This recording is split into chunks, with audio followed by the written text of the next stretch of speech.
Hello again, true crime fans. We've got another mysterious case to explore.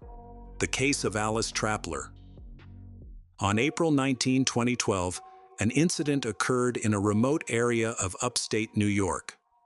At approximately 11 p.m., Frank Bennett called 911 to report that an intruder had broken into his home and killed his son, Daniel Bennett. After the attack, the intruder fled the scene. Frank reported that he did not witness the crime. He was in the basement when he heard the front door open and the lights turn on. A short time later, he heard a loud bang. Frank quickly ran upstairs, but when he reached the first floor, he only heard the sound of cars on the street. The mysterious intruder was gone, leaving behind a lifeless body. When the police arrived, they found Frank outside the house, in shock at what he had witnessed. The father could not believe that his beloved son was dead, and he was also afraid that the killer might return. After calming down, Frank's account was confirmed. The police entered the house and found Daniel lying on the sofa in the living room. It appeared that he had been attacked unexpectedly while he was sleeping. After examining the crime scene, forensic experts quickly discovered a spent ammunition box outside the door. It was clear that this was not a robbery because no valuables were missing, and there were no signs of a struggle or forced entry. The attacker had acted quickly, suggesting that the murder occurred in just a few seconds. However, the motive behind the crime remained unclear. Given the situation, the police suspected that it might be due to personal reasons. They began investigating Daniel's family and friends to gather more information. Frank suggested a possible motive for this violent act. His son was scheduled to appear in court the next day to fight for custody of his 5-month-old daughter, Lily. The divorce with Alice had been very difficult. Police considered Daniel's wife, Alice Trappler, to be the prime suspect in the case. Alice Trappler grew up in a small town called Edison. However, she was born in Philadelphia, where she lived with her parents before they bought a farm away from the city to raise their children. After graduating from high school, Alice moved away, attended college, and began working on a construction site in Texas. She eventually returned to Philadelphia and became a successful landscape designer. Alice was an energetic girl from a small town. As a child, she was a bit mischievous, but that did not affect her close relationship with her parents. She often drove 4 hours to Edison to visit them on weekends. During one of these visits, she met Thomas Wesley Borden, who became her first husband. This meeting took place in 2002. He had a troubled past, having dropped out of school in the 9th grade.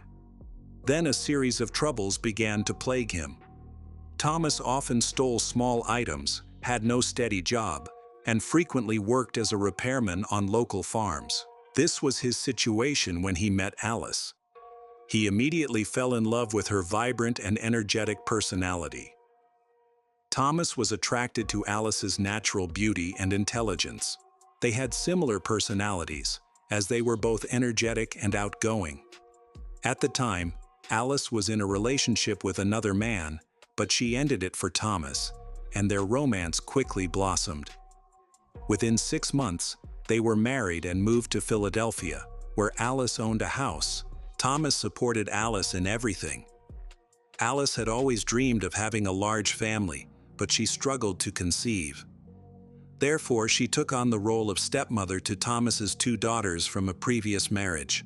However, after only a few months of living together, Alice realized that she did not truly understand Thomas and had rushed into the marriage. At first, she tried to control their situation, but soon discovered that Thomas was unpredictable and irresponsible. He would often leave home for days at a time, leaving Alice and the children behind. This behavior frustrated Alice, while Thomas grew tired of her worries. Moreover, he showed little concern for Alice's feelings. Although she tried to maintain the marriage for 4 years, Alice eventually lost patience. She did not want to leave Thomas's children, to whom she was very attached, in the care of their irresponsible father. So, she filed for divorce and also requested custody. In 2009, a challenging trial began, with neither side willing to compromise. Finally, they reached an agreement that the girls would live with their paternal grandparents, who would take good care of them. Thomas's children still visit Alice in Edison regularly. After moving in with her mother in 2010, Alice bought an old farmhouse. She renovated the house, making use of her construction skills. Her business is thriving and is expected to grow even more in the near future. Overall, her life has improved significantly since the divorce. She has yet to realize her dream of having children of her own and rarely sees Thomas's children. Living alone has become boring for her. Her life changed dramatically when a new man, Daniel Bennett, entered her life. They met online in late 2010. He also grew up on a farm and is a strong man who always helps his parents with hard work. Daniel has a stubborn personality and can be rude, but he has never been in trouble with the law. In February 2011, Alice learned that she was pregnant. Overjoyed, she shared the news with Daniel, who was also delighted and decided to move in with her. They soon got married, but Alice's controlling nature soon emerged. She wanted to control every aspect of their lives, while Daniel valued his freedom and did not like being controlled. This led to frequent minor disagreements. These conflicts escalated, resulting in increasingly irrational arguments over small issues, which left Daniel frustrated. Just 6 months after meeting, the couple decided to split after Alice hit Daniel over the head with a coffee pot. He moved out, calling her crazy, and returned to live with his parents. However, Daniel still wanted to be involved in his daughter's life after she was born and sought to share custody, so he made an effort to maintain a relationship with Alice. Daniel contacted her almost every day to check on her well-being, but Alice never responded. She ignored all his messages, which frustrated him. Their relationship was strained. Alice often behaved rudely and even threatened him. She said that their communication felt like a conflict. In addition, she refused to see him and was hostile on the phone. It seemed that she did not want to maintain a relationship with him and did not want him to be a part of their child's life.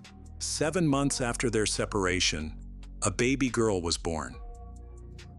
Alice did not inform Daniel about the birth and forbade him from seeing the child.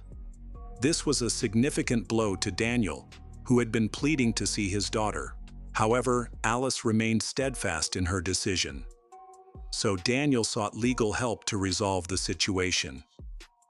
According to the lawyer, the mother had no right to deny the father access to his daughter, but to prove this, a trial was necessary. Consequently, Daniel filed a lawsuit in family court to gain access to his child. The proceedings could be lengthy. Finally, a court date was set for April 20. This was a hopeful moment for Daniel, but the hearing never took place. He was murdered in his home the day before. Officers who arrived at the scene spoke to neighbors, some of whom confirmed hearing a loud bang just before an SUV drove away. The front door of the house was open, and Daniel was found dead. The only evidence was a spent 12-gauge cartridge case. A ballistics test is pending, which may provide further clues. Frank said that Daniel often complained about Alice's controlling behavior, especially after they split up when she forbade him from visiting their daughter. After breaking up with Alice, Daniel moved in with his father. On the day Daniel was killed, he was relaxing in front of the TV after a long day at work and fell asleep just before he was murdered. Frank also recalled that last Christmas, Alice called him out of the blue and asked to meet so he could see his granddaughter. He was delighted and agreed, but he used the opportunity to convince Alice to allow Daniel to see their child. He believed that children should have a relationship with both their father and mother. However, Alice became defensive and firmly stated that she would never allow Daniel to see their child. Frank was extremely upset, feeling that Alice's decision was both illegal and unjustified. He believed that Daniel would make a great father and saw no justification for Alice's restrictions. After Alice's call, Daniel sought legal help and went to court, but his hearing was repeatedly postponed until it was rescheduled. Tragically, a murderer disrupted all his plans. The police quickly established a motive for the crime, believing that the connection was not random. First, they needed to talk to Alice, who arrived at the courthouse at around 5 a.m., the day after the murder. Just hours later, Lily's custody hearing took place. The police considered her the prime suspect, and at that time, she was living in Edison, 30 kilometers from the scene of the tragedy. Alice was surprisingly calm when she heard the news of her ex-husband's death. When the police spoke to Alice, it was clear that she was very angry with him. She recounted that he had often insulted her and had been abusive throughout their time together. Alice described Daniel as a bad person who struggled with drug addiction. She also mentioned that they were in a custody battle over their daughter, a legal struggle that Daniel had initiated, and that she was determined not to give in to him. Despite this hostility, Alice insisted that she had nothing to do with the murder. She claimed that she had an alibi for the time of the incident, stating that she was at home with her mother, who later confirmed her story. When asked about a handgun, Alice denied ever having used it, and the police confirmed that the weapon was not registered in her name. However, this did not eliminate her as a suspect, as she could have purchased the weapon illegally, and her alibi was not entirely reliable. Unfortunately, the police were unable to find any information that could advance the case. They then chose to investigate Daniel's other acquaintances and friends who might have had a motive for the crime. Many described Daniel as a difficult person who frequently got into fights at bars. As a result, the police identified several potential suspects who had conflicts with Daniel in various ways. They compiled a long list of these individuals and began interviewing them. Although each had grievances against Daniel, none had a strong motive for the murder. The investigation was losing momentum, and it was clear that a vital lead was needed, as there were too many angry residents in the city who might want to take revenge on him. It was necessary to narrow down the list of suspects. One of Daniel's neighbors went to the police station after the murder. While she was getting the mail, she discovered a shotgun shell casing on the road. Concerned, she reported her discovery to the sheriff's department. At first glance, the shell casing did not seem unusual since hunting season had just begun, and many people in rural areas used that type of ammunition. However, because it was close to the crime scene, it had the potential to be important evidence. When the police arrived, they compared the shell casing to the one that caused Daniel's death. They found that they were an exact match. The police were then able to trace the shell casing to the store where it was purchased. They searched the area around where the shell casing was found and discovered 3 more shell casings. All of these had been purchased from the hunting section of a local Walmart. This discovery provided a vital lead in the investigation. The police requested surveillance footage from the store and reviewed it. They identified a man who had purchased the boxes of ammunition just 4 hours before the murder, around 7 p.m. The footage clearly showed him, and the police were able to track him as he left the store, including his license plate, thanks to outdoor cameras. The police quickly identified the owner of one of the vehicles as Thomas West Borden, Alice's first husband. While this footage was not enough to convict him, it was a clue for the police to investigate Thomas further. They had 2 main suspects, Alice and Thomas. It was likely that they had planned to kill Daniel together. While Thomas could be considered a potential perpetrator or accomplice, the only evidence against him was the purchase of the ammunition. Alice was not officially considered a suspect because she had an alibi confirmed by her mother. The GPS on her phone showed that she was at home, but the seasoned police officer suspected that she might be the mastermind behind the events. The police contacted Thomas, asking him to come to the station for questioning without providing a specific reason. They hoped to indirectly confirm their suspicions through him. However, Thomas informed the police over the phone that he was out of town at the time of the call. He could not provide an exact date for his return, saying that he could be absent for 2 weeks to a month due to important business. He then stated that unless the police had a warrant for his arrest, he had no intention of going to the police station over a minor matter. This situation raised suspicion, and he understood why they wanted to talk to him. As the phone conversation continued, Thomas became increasingly anxious. At one point, he suddenly declared that he would kill himself if the pressure did not ease. The police realized the urgency of the situation and knew that they needed to quickly locate Thomas before he did anything drastic. They decided to track the GPS location of the call and found him near a cell tower in a suburb of Philadelphia, along with his car. Soon, the pursuit began. The chase lasted only a few blocks before Thomas abandoned his pickup truck in a parking lot and fled on foot. However, another police unit arrived to stop him. Thomas gave a false name, but when asked for identification, he surrendered his driver's license. When the officers discovered the lie, they acted quickly to arrest him. Thomas began to run away again, leading several cars and police officers to chase him. They pursued him to the nearest train tracks, possibly because he intended to use the train to escape and distract the police. However, Thomas was exhausted and realized that he could not outrun them. In a moment of desperation, he jumped in front of a train and took his own life. Some even blamed the police for his death. This development left the police without their only lead regarding Daniel's murder. In their desperation, the police decided to talk to people who had interacted with Thomas in the days before his death. Thomas's half-brother Nathan Hand lived with him. Shortly before Daniel's murder, Thomas had moved in with Nathan, and they spent a lot of time together. During this period, Thomas rekindled his relationship with Alice and felt happy, as he had struggled to cope with their breakup. He had hoped to reunite with her, so he agreed to resume contact. However, Nathan suspected that Alice had an ulterior motive for returning to Thomas. Nathan said that just before the incident, Alice had made a request regarding Daniel. For the sake of the person he loved, Thomas agreed to everything and followed Alice's instructions.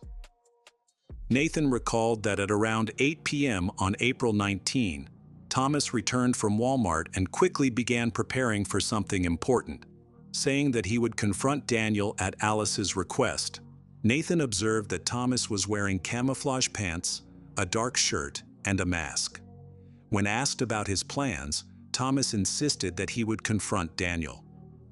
Nathan tried to dissuade him, but to no avail. Thomas asked Nathan to drive him to Daniel's house. During the drive, Thomas revealed that he not only intended to beat Daniel, but also to kill him. He was determined to get rid of Daniel once and for all. Despite Nathan's attempts to convince him otherwise, Thomas also mentioned that this plan originated with Alice. He kept in touch with her throughout the evening via phone and text messages. When they arrived at Daniel's house around 11 p.m., Thomas retrieved the weapons from the trunk of the car. He claimed that Alice had given him the weapons for this purpose and that he had purchased the ammunition. They got out of the car and stood on either side of the front door. Nathan pushed the door open and turned on the lights, allowing Thomas to rush inside and kill Daniel. They then fled the scene, jumping into the car and driving away.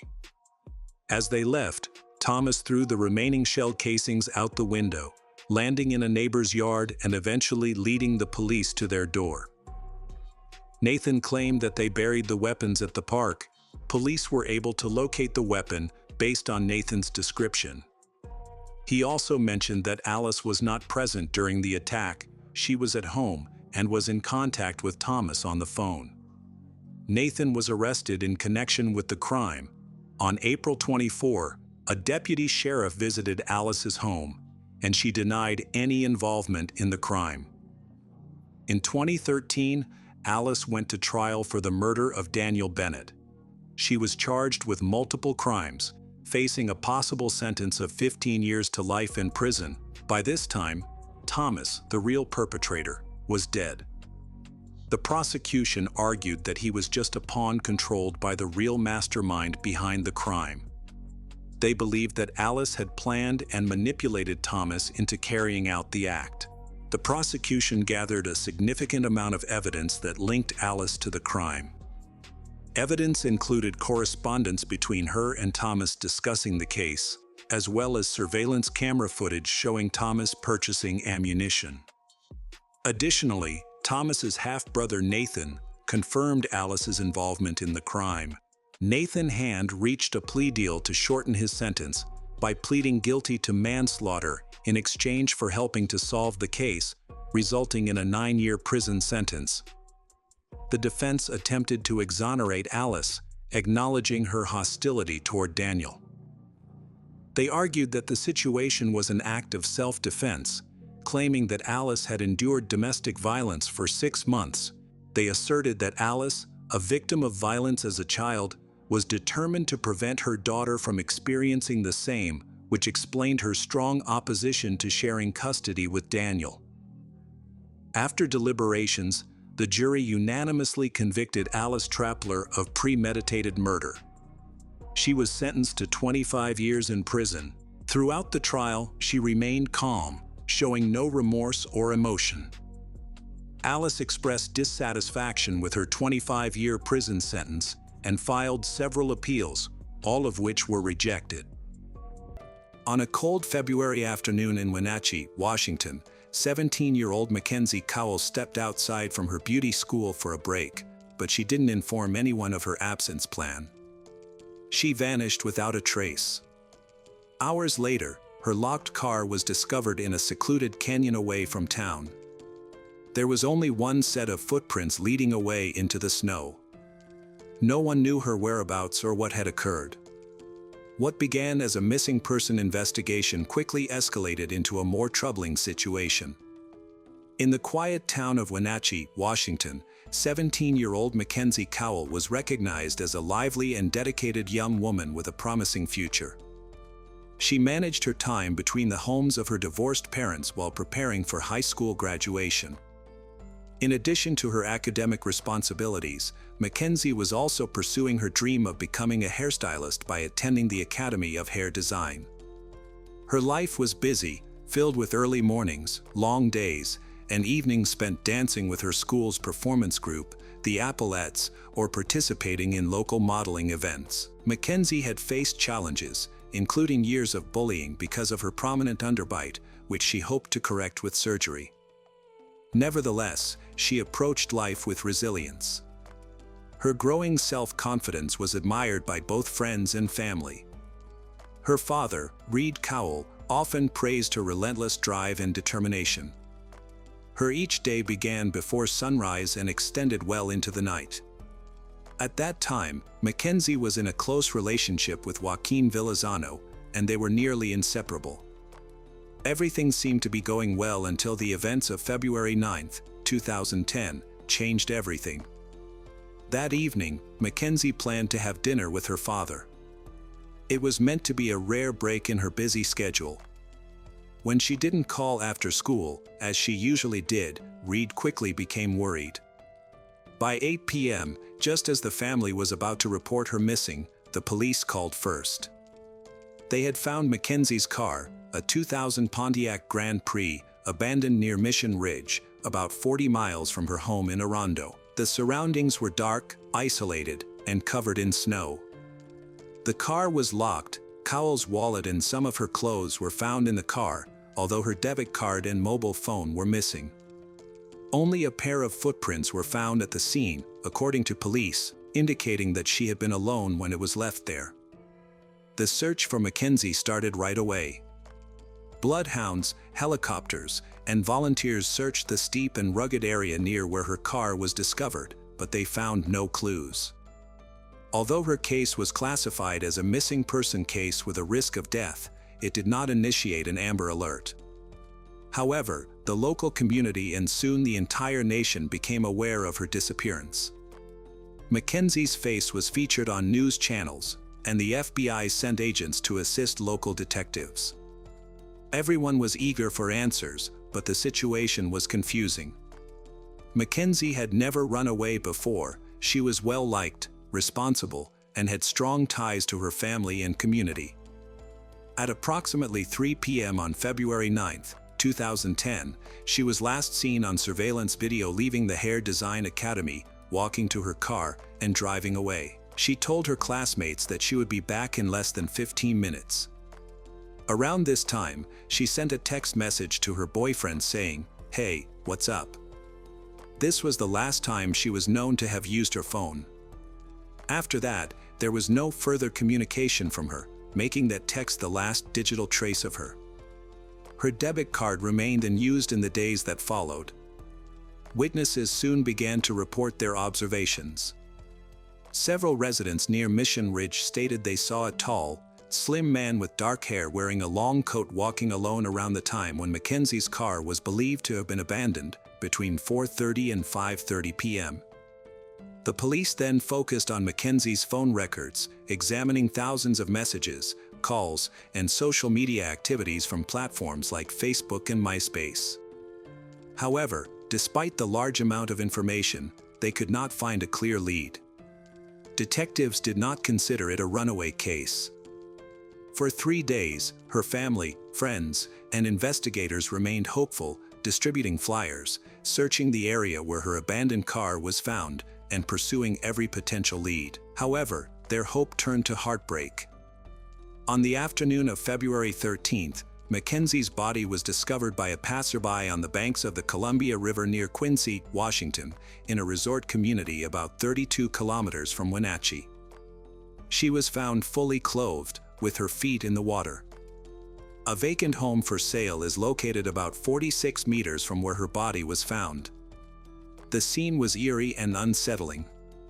While authorities kept many details secret, what was revealed was alarming. Mackenzie had been beaten, stabbed, and strangled. There were no banned substance or alcohol in her system. Although she had not been abused, there was an attempt to dismember her after death. Her arm was partially cut off, and a serrated knife was found in her shoulder. Nearby, duct tape was discovered on the ground. Dive teams returned to search the riverbank, expanding their efforts to neighboring counties to gather clues. Detectives acknowledged they had no clear suspects. Mackenzie could have been targeted by someone she knew or by a stranger. Her death shocked the community. As news spread through schools and neighborhoods, about 1,800 people attended Cowell's memorial service, which was held at the Toyota Town Center in Wenatchee on February 25th. The FBI increased its involvement in the case by forming a special task force. Investigators began their inquiry by interviewing people close to Mackenzie, including her boyfriend, Joaquin Villazano, and her mother's boyfriend, Joey Fisher. Although Joey appeared distressed and reportedly failed a lie detector test. It was noted that Joey had an argument with Mackenzie the day before her disappearance, but there was no evidence linking him to her death. Then, both Joaquin and Joey were later completely cleared by the police. As time passed, detectives pursued numerous leads. One notable tip came from Liz Reed, who is a college student, police informant, and former drug lord. Reed told the police that 2 banned substance lords, Sam Cuevas and Emmanuel Serros, had killed Mackenzie in a case of mistaken identity. The 2 men reportedly believed that Mackenzie was a banned substance lord. Reed claimed that she had seen a snuff film about the murder, and Cuevas admitted to her that he choked Mackenzie to keep her quiet. Reed was able to describe the murder weapon before it was made public and provided the police with a ring that she claimed belonged to Mackenzie. She stated that Serros had sent her to the murder scene to find the ring. None of the Cowell family members recognized the ring as belonging to Mackenzie. Reed later retracted her claim. As a result, the police began to doubt Reed's credibility. Cuevas and Serros were questioned by the police and presented alibis, witness statements, and phone records showing that they were elsewhere on the day Mackenzie went missing. After encountering this setback, investigators continued their work. They pursued over 750 tips and conducted more than 800 interviews, collecting DNA samples from dozens of individuals. Despite their efforts, they were unable to identify the person responsible. For several months, Mackenzie's mother chose to stay silent out of respect for the ongoing investigation. However, as time passed without any leads, she felt compelled to go public, urging anyone with information, no matter how trivial it might seem, to come forward. The case took a new direction when a fresh informant stepped forward. After receiving some information, police began focusing their investigation on Christopher Scott Wilson. Christopher had previously attacked a woman at a party, choking her violently for no reason before acting as if nothing had occurred. At 29 years old, Christopher had attended the same hair design academy as Mackenzie and lived just a few blocks away from it. Those who knew him described Christopher as quiet and polite, but also strange. Simultaneously, police received a letter in August claiming that Christopher had an obsession with death, corpses, and serial killers. One of his schoolmates told police that Christopher had said he used to work at funeral homes and that he liked cutting people up, which raised concerns in light of the violent details surrounding Mackenzie's murder. One mentioned that he bragged about cutting people up while handling bodies, and another remembered him claiming he had strangled someone with a belt during a hotel encounter. Despite these alarming stories, those close to him defended him. His mother argued that being different did not make her son dangerous, while his best friend described him as kind and generous, suggesting he was simply misunderstood. Christopher stood out for more reasons than just his looks. He was at the academy on the same day Mackenzie vanished and left through the same back door just 2 minutes after her. After that, it became difficult to track his movements. He did send a few texts to his ex-girlfriend, but nobody could confirm his location that afternoon. He had no prior criminal record, and when the police questioned him, he claimed he didn't know Mackenzie at all. He even agreed to give a DNA sample, which turned out to be a major mistake. DNA from duct tape found near Mackenzie's body matched Christopher. When faced with the DNA match and questioned about his presence in the area, Christopher completely denied being there. Upon learning that his DNA was found at the crime scene, he asked for a lawyer, and the interview concluded. Investigators found it significant that Christopher was obsessed with Dexter, a fictional character known for dismembering his victims, which mirrored the injuries on Mackenzie's body. Along with the DNA evidence and the odd timing of when he left the academy, this provided enough reason to arrest him. After 8 months of uncertainty, police arrested Christopher Wilson. Although he had no connection to Mackenzie other than being classmates and had attended her memorial service to support friends, he was now in custody, charged with her murder. As detectives investigated his apartment and devices, the case took a more disturbing turn. A large discolored stain on the carpet was found to be Mackenzie's blood, contradicting Christopher's assertion that it was just spilled water. Authorities confirmed she had been killed in his home, but how she ended up there was still unclear. Mackenzie's father maintained that his daughter would never go anywhere with someone she didn't trust. Did she have more interactions with Christopher at school than anyone suspected? Was she manipulated or forced? No one could definitively answer these questions. On October 6th, Christopher was arrested on suspicion of second-degree murder and taken into custody on a $1 million bond. He pleaded not guilty to the charges against him. His court appearance attracted a very emotional crowd. His mother was in tears as he walked in, and many of his supporters firmly believed he was innocent. Among them were young women who had known Christopher personally and found it hard to accept that he could commit such a violent act. However, Mackenzie's friends and family felt that the doubts about Christopher's guilt were a painful reminder of the tragedy they faced.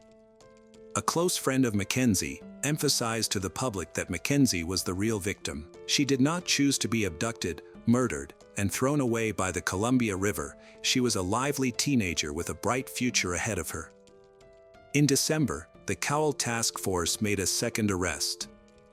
Wilson's friend Tessa M. Schuleman was accused, but never charged, of helping Wilson cover up the crime. Instead, she was charged with obstruction of justice in an unrelated case. Detectives claimed that there were multiple photos found on Christopher's computer of Schuleman posing as a dead person at the spot in Christopher's apartment where Cowell's blood was found. Schuleman claimed that she did not know about the blood and that Christopher had told her to pose there. Investigators continued their work by submitting additional evidence to the lab and interviewing people connected to Christopher. However, they struggled to identify a motive for the crime. Some individuals involved in the case speculated that Mackenzie had been an easy target for someone mentally unstable. As the legal proceedings intensified, Christopher's defense team, led by prominent attorney John Henry Brown, previously associated with the notorious Ted Bundy, took aggressive measures to exclude critical evidence from the trial. Eventually, a judge decided that prosecutors could not present information about Wilson's work at local funeral homes or mention his Hannibal Lecter tattoo. The defense also introduced conspiracy theories, claiming that law enforcement had planted Mackenzie's blood in Wilson's apartment. They revisited a previous theory that implicated two men, Sam and Emmanuel, who had been accused by informant Liz Reed.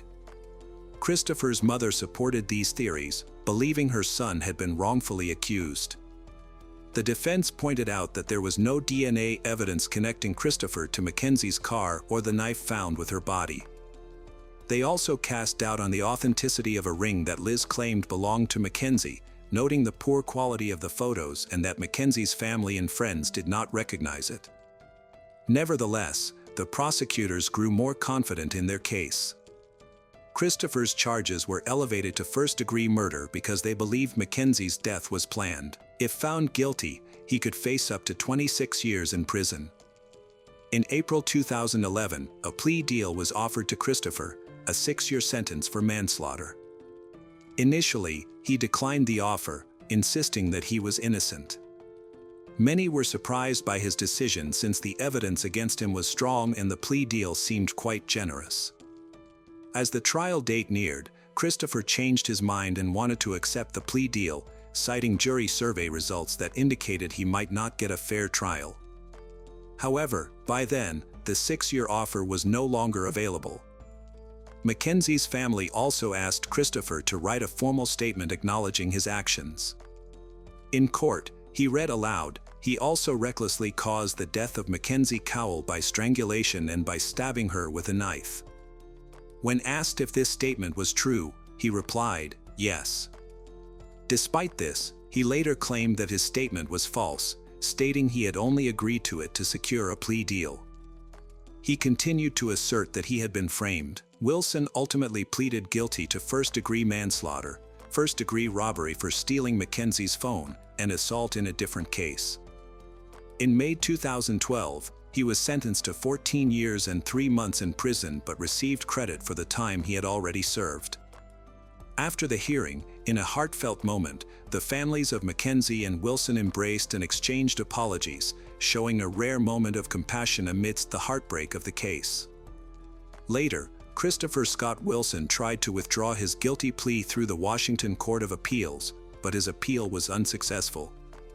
After serving 11.5 years, he was released from the Monroe Correctional Center on December 11, 2023 at the age of 43. Mackenzie Cowell, however, never lived past 17. In her short life, she left behind a legacy of determination, kindness, and ambition. Her bedroom remains nearly untouched, serving as a quiet tribute to the life she was creating. Her father, Reed Cowell, has placed a wind chime outside their home. When it jingles in the breeze, he feels as if he is hearing his daughter speak again. Mackenzie was his special gift from God, he says. Mackenzie will never leave his heart. Ashley Bocanegra was born in the Bronx, one of New York City's 5 boroughs. She was raised by her mother along with her older sister. There is no public information about her father, and it remains unclear whether he was involved in Ashley's life. The family lived modestly but maintained a stable lifestyle. Ashley was outgoing and energetic. She took pride in her appearance and had a strong interest in makeup. From a young age, she enjoyed experimenting with different styles, which made her stand out among her peers. After high school, she did not pursue a specific career path right away. Instead, she worked in retail while trying to figure out her future, but she did not have any firm plans. Around this time, she met a young man with whom she soon developed a serious relationship. They spent a lot of time together, and eventually, Ashley found out she was expecting. The pregnancy was unplanned, but they both decided to embrace this new chapter in their lives and moved in together. In 2014, Ashley gave birth to a son whose name has not been publicly disclosed out of respect for his privacy. The arrival of their son marked a significant shift. Ashley became fully focused on being a mother. Despite being young, her partner stepped up and participated in raising their child. Life in New York City was becoming increasingly challenging, with rising rent and piling daily expenses. By early 2015, they decided to move to Atlanta, Georgia, a city with more affordable housing and a slower pace of life that was not too far from extended family. This move represented a fresh start for them. They secured an apartment in a residential complex that had security cameras and on-site staff. Visually, the neighborhood appeared safe, and they hoped it would be a place to rebuild their daily lives. Although their romantic relationship eventually came to an end, they continued to live under the same roof for the sake of their son. They agreed to keep their personal lives separate until their son was older. Ashley took on most of the household responsibilities and began looking for a stable job. Eventually, she landed a position at a home improvement store, working the night shift. This arrangement allowed her to be at home during the day. It was a tough schedule, but it helped her improve her financial situation. Ashley was working toward creating stability and gradually gaining independence from her former partner, all while maintaining peaceful family dynamics. As Ashley adjusted to the demanding rhythm of overnight work, she became familiar with the store's routine. Most of her shifts took place on weeknights, and she was consistently scheduled with the same group of co-workers. This consistency helped form close-knit working relationships. It was in this environment that she first took notice of Daniel Gonzalez. He also worked at the same home improvement store and was usually scheduled on the same nights. Their conversations began with routine work-related questions. Daniel was proactive. He did not shy away from hard tasks and often volunteered for demanding assignments. He came across as calm, polite, and friendly. Although he wasn't pushy, he was often nearby when Ashley needed an extra hand. Over time, they developed a steady rapport. What started as brief exchanges during breaks slowly evolved into real conversations, and Ashley felt at ease around him. There was no pressure or signs of him pushing boundaries. Daniel earned her trust. He avoided discussing personal matters and never made suggestive remarks, but it was clear he was interested. He asked about her day, showed concern for her well-being, and offered to help even when she had not asked for it. This set him apart from the rest of the crew. With each shift, their connection grew. Eventually, they exchanged numbers and began texting outside of work. Their messages quickly turned into a regular flow of jokes, short chats about everyday life, and occasionally planning to meet before work. Their bond transcended that of mere co-workers, yet there was nothing overtly romantic about it. Everything felt natural. No one was rushing into anything, and neither made any direct moves. At that time, Ashley was unaware of Daniel's personal life. Neither he nor their co-workers mentioned that he was living with a woman and their children. Daniel never discussed who shared his home. There were no indications that he was in a relationship. In normal conversations, he seemed calm and composed, displaying no signs of stress or complicated domestic issues. They eventually realized they were neighbors living in the same apartment complex. They discovered this by chance during a conversation about their neighborhood. This made it easy for them to see each other not only at work but also during the day. Sometimes, Daniel would help Ashley carry her groceries, or they would bump into each other in the parking lot, where he would walk her to her building. To Ashley, this felt like a comfortable friendship with a reliable coworker. His proximity and willingness to help were nice perks, making him seem thoughtful.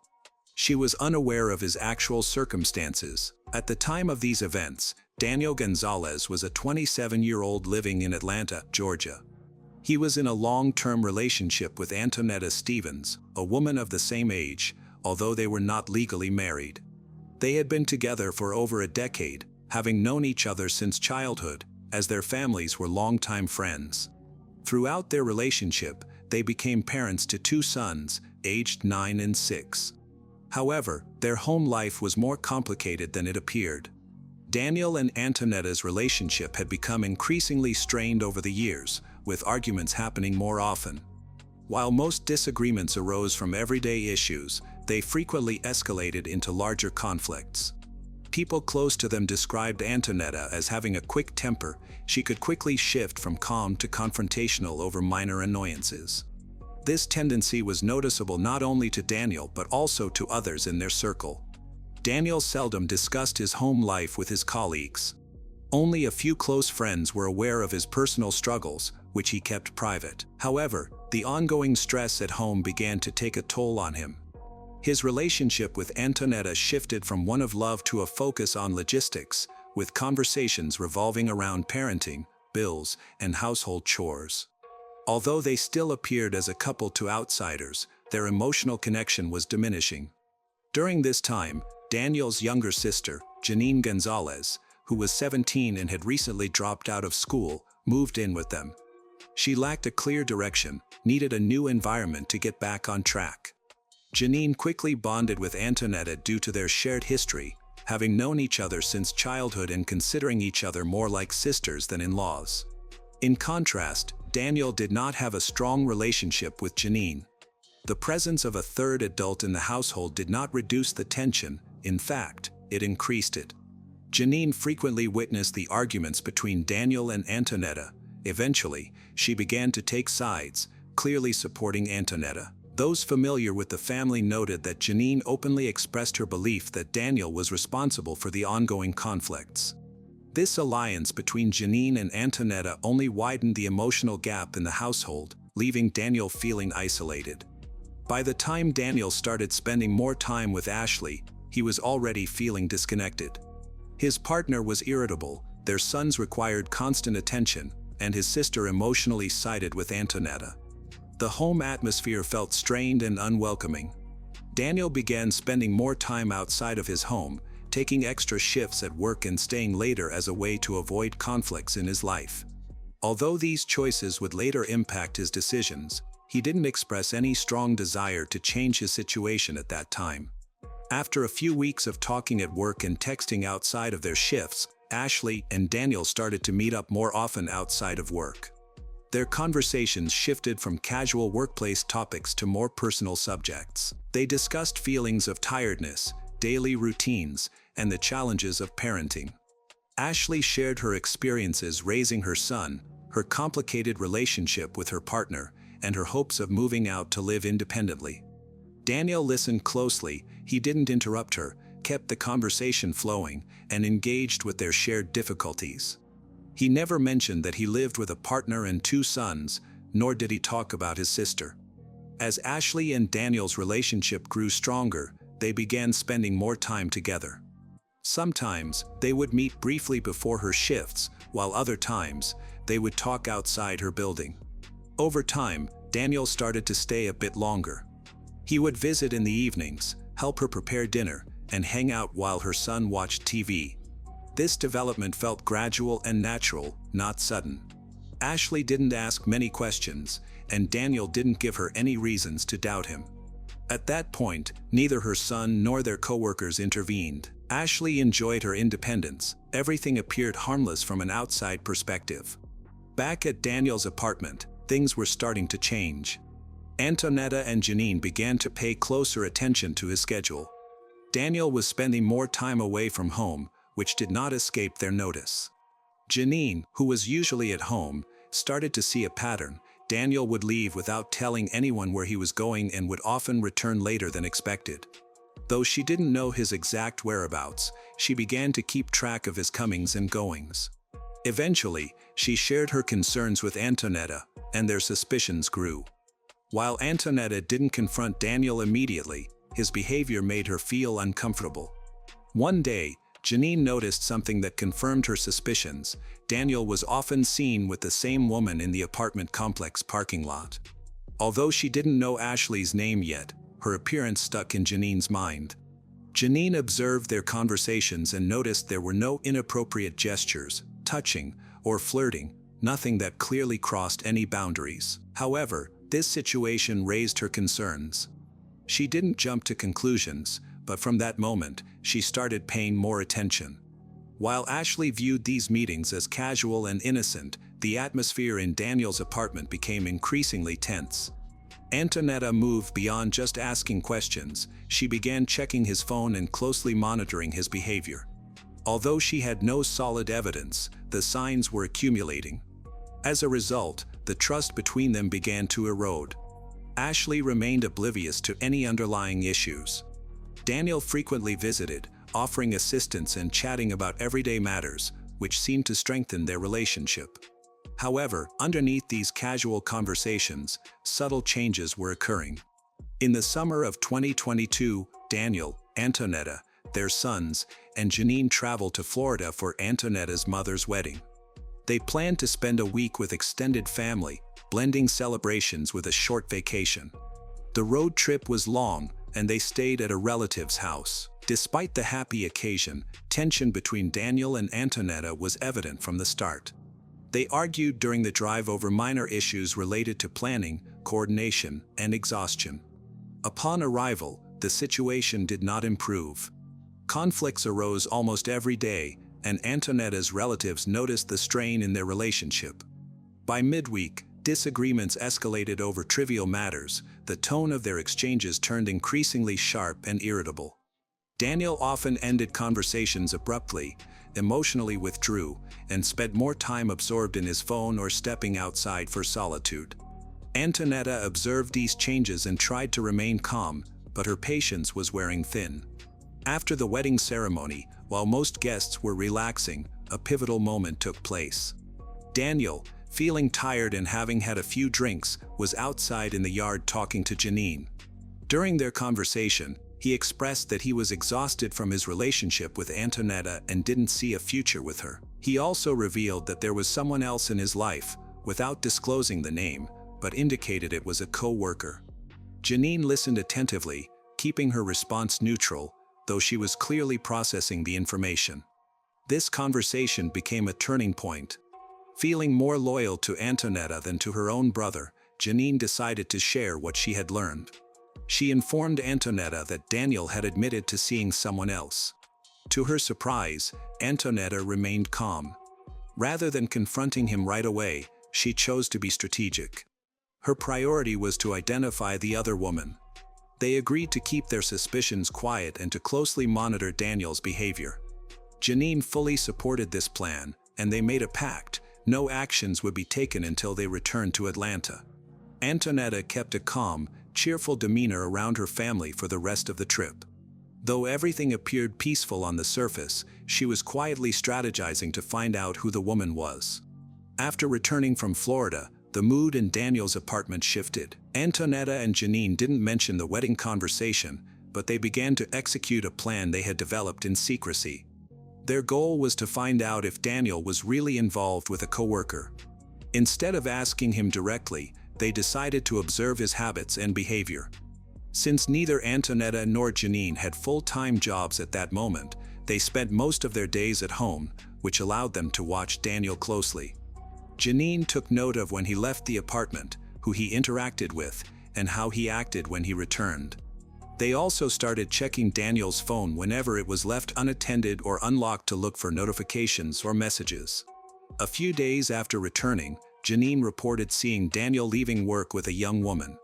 They were outside, smoking and chatting. Janine noted that while their interaction didn't seem overtly romantic, there was a comfortable rapport between them. She remembered the woman's appearance, and when she described her, Antonetta suspected it might be their neighbor, Ashley. Antonetta recalled seeing Ashley in the complex courtyard occasionally, usually with her son. That evening, they decided to watch for Ashley to see if she would appear again. Over the next few days, Antonetta and Janine took turns watching the apartment entrance and the area surrounding the store to confirm whether it was indeed Ashley with Daniel. Their surveillance eventually paid off. They saw Daniel and Ashley talking and then going their separate ways. With this confirmation, they moved forward and took action. Antonetta proposed using Daniel's phone while he slept to message Ashley and lure her into a meeting, setting up a direct confrontation. Janine agreed with the plan. They now had a clear objective. It was no longer just about revealing the truth, it had turned personal. They wanted revenge. The next morning, after finishing a night shift, Daniel came home and went to sleep as usual, briefly chatting with Antonetta before heading to the bedroom. Once he was asleep, she quietly entered the room, took his phone, and brought it to Janine. Together, they started scrolling through his messages. It didn't take long to find what they were looking for. In his chat with Ashley, they found personal messages filled with emotional significance, mentions of past meetings, and small details that confirmed the two were in constant contact. That was all the confirmation they needed to move on to the next step. Antonetta used Daniel's phone to send the text to Ashley. She explained that Daniel had an argument at home, was kicked out, and wanted to meet. Ashley responded quickly, asking for his location and how to find him. Their conversation seemed typical for two people who know each other well, so Ashley was unaware that she was not actually communicating with Daniel. Antonetta kept the tone light and casual to prevent any suspicion. After exchanging a few more messages, Antonetta proposed they meet in the courtyard of their apartment complex, a small grassy area between the buildings, and Ashley agreed. After arranging the meetup, Antonetta and Janine started getting ready. They brought Janine's phone to record what would happen. They were unarmed and planned to lure Ashley outside to confront her unexpectedly and escalate things physically. Their intention was not just to have a conversation but to make a statement. They carefully chose the location. It was close enough to nearby buildings for visibility but out of sight from the main entrances. While there were surveillance cameras in common areas, they didn't cover this specific spot, offering a sense of privacy within the complex. At that time, Daniel was asleep, completely unaware that his phone was being used. Early in the morning, Antonetta and Janine left the apartment, leaving Daniel and the boys behind. They positioned themselves behind some bushes near a pedestrian path. The area was shaded and slightly away from the building entrances, but still on public property. Visibility was limited, although someone walking by might notice them. They waited. When Ashley texted to say she was on her way, Antonetta made sure the phone was recording and instructed Janine to continue filming no matter what. Minutes later, Ashley walked down the path, completely unaware of the danger that awaited her. As she neared her destination, she scanned the area, hoping to see Daniel. Suddenly, Antonetta and Janine emerged from their hiding place. Antonetta approached Ashley and loudly claimed that Ashley stopped texting Daniel. Before Ashley could reply, Antonetta attacked her. Ashley did not fight back. Instead, she tried to defend herself by covering her face with her hands and begging Antonetta to stop. Despite her pleas, Antonetta continued to hit her. Eventually, Antonetta knocked Ashley to the ground and continued to assault her with her fists and feet. At one point, she grabbed Ashley's hair and slammed her head against the pavement. Janine chose not to intervene and instead stayed on the sidelines, recording the events. Occasionally, she provided commentary, encouraging Antonetta to be more aggressive. At one point, she moved closer to capture a shot of Ashley's face, who was crying and pleading for them to stop. Despite Ashley's distress, the aggression continued. Antonetta yelled accusations, made threats, and claimed she was acting for Daniel. At one moment, she looked directly into the camera and told Janine to keep filming. Some cars drove by, but no one intervened. One vehicle stopped for a moment but then quickly left the scene. The conflict escalated when Antonetta invited Janine to participate. Janine accepted, approached, and delivered a few kicks. Afterward, both of them took Ashley's phone and walked away, with the recording still running until they left the area. Following the attack, Ashley lay on the pavement. Although she was seriously injured, she was conscious. After some time on the ground, she gradually stood up, she was unsteady. Despite the pain, she started walking toward her building. Later, surveillance footage from the apartment complex showed Ashley entering. Her steps were shaky, and her movements were slow. She was holding her side and chest, and her face had visible scrapes. Her breathing seemed labored. As soon as she reached her floor, Ashley stepped out onto the balcony and leaned against the railing to catch her breath. At that moment, her partner was coming home from his morning run. Upon entering the apartment, he quickly noticed that Ashley looked unwell. She was pale, had swollen lips, and visible cuts on her face. Her breathing was heavy, and she moved slowly. Her clothes were dirty, had some blood on them. Concerned, he asked her what had happened. Ashley responded vaguely, saying she had been attacked by two unfamiliar women but did not provide any names or reasons for the attack. She might have been too frightened or still in shock to explain further. Sensing the seriousness of the situation, her partner helped her sit down and got her some water, but her condition worsened. She struggled to breathe, experienced sharp pain in her side and head. Any movement caused her intense discomfort. A few minutes later, he took her to the nearest hospital. In the emergency room, doctors assessed Ashley's condition and quickly decided to transfer her to intensive care due to its critical nature. Medical staff observed multiple bruises, broken ribs, and potential internal injuries. Additionally, she suffered a head injury.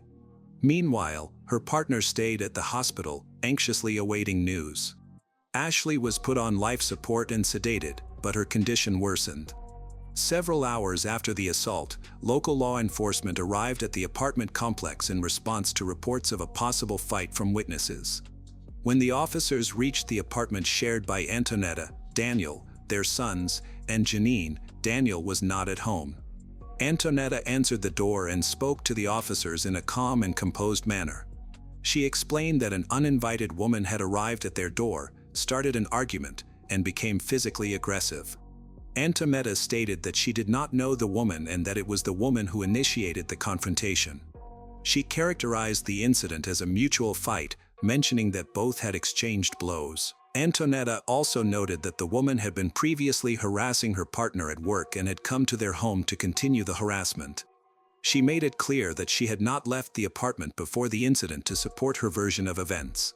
At this point, the officers had not received a formal complaint from the injured party, did not know the identity of the other person involved, and had no direct evidence of the assault. While Antonetta's account was consistent, it did not match the known facts. Doctors at the first hospital where Ashley was treated had alerted local authorities because of the seriousness of her condition.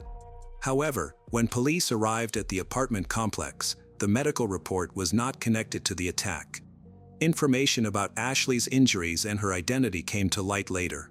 The police left the apartment without filing an official report, they only documented a verbal statement. They did not conduct a search or collect phones as evidence, which resulted in the loss of important materials. At this point, Antonetta and Janine were unaware that they would soon be named as official suspects. After the initial examination in the emergency room, doctors suspected Ashley had suffered serious internal injuries. Although she was conscious, she was having difficulty breathing and could barely respond to questions. A CT scan showed multiple severe injuries, broken ribs punctured her lungs, there was internal bleeding around her liver and abdomen, and she had a significant brain injury with swelling. Since the hospital lacked the necessary resources for urgent neurosurgery and abdominal procedures, doctors decided to transfer her immediately to a specialized trauma center. Ashley was put on a ventilator and sedated into a medically induced coma. She was airlifted to a hospital in another part of the state, where a team of trauma surgeons and critical care doctors was ready to assist. Upon her arrival, Ashley was taken straight to the operating room. The surgeons worked to stop the internal bleeding and stabilize her vital signs, but the injuries were too severe. Her liver was partially torn, and there was significant bleeding in her abdominal cavity. During the surgery, it became evident that her injuries were not survivable. About an hour after her transfer, Ashley suffered cardiac arrest. Medical teams performed CPR for 30 minutes but could not revive her. She was pronounced dead early that morning, just a few hours after the incident. While this was happening, Hospital staff submitted a report to the local police department stating that a patient showed signs of having been attacked. As Ashley was being moved, this information was relayed to the on-call officer. However, it had not yet been linked to an earlier visit by officers to the complex. Ashley's death changed the legal context of the case. The police department received the hospital's report, which indicated that the situation had turned fatal. Officers quickly connected this update to the previous complaint about a physical altercation and realized that both incidents occurred at the same address. The deceased's last name was verified through medical records and matched with entries associated with the apartment complex. The police leadership decided to send officers back to Antonetta's apartment. By this time, they no longer considered it a simple domestic dispute. The situation was being seen as a potential felony that could result in death. This initiated a formal criminal investigation. Authorities also requested Ashley's complete medical records to assess the severity and nature of her injuries. The initial medical report revealed that her injuries could not have occurred from a minor fight or mutual confrontation. The trauma to her head, chest, and internal organs indicated she had suffered a severe beating. There were multiple blows aimed at vital areas. Additionally, there were no signs of defensive wounds or any indication that she fought back, suggesting that the victim likely did not defend herself during the attack. Following the medical findings, the forensic report, and surveillance footage from the apartment complex, a criminal case was officially opened. After confirming Ashley's death, investigators returned to the complex, arrested Antonetta and Janine. They were taken to the precinct and interviewed separately starting immediately. Antonetta seemed calm but distant during her questioning. She avoided making eye contact, spoke in a low voice, and gave unclear answers. She provided short responses and repeated the same story she had told earlier, that Ashley had come to their home uninvited, started an argument, and threw the first punch. She did not mention any text messages, a pre-arranged meeting, or the use of Daniel's phone. Antonetta maintained that the incident was unplanned and that she acted solely in self-defense. When detectives highlighted discrepancies between her account and the medical evidence, she did not respond. After answering a few more questions, she requested a lawyer and ended the interview. Janine's interrogation took an unexpectedly relaxed turn. She entered the room confidently and spoke freely, showing no signs of nervousness. At times, she even laughed and made sarcastic remarks, behaving more like she was chatting with friends than talking to law enforcement. The detectives mirrored her casual tone and avoided any confrontational approach, which proved effective. Janine began to share details openly about the events, including some information that hadn't been revealed before. She openly explained how Daniel had admitted to seeing someone else, how she had passed that information to Antonetta, and how they devised a plan to message Ashley using Daniel's phone.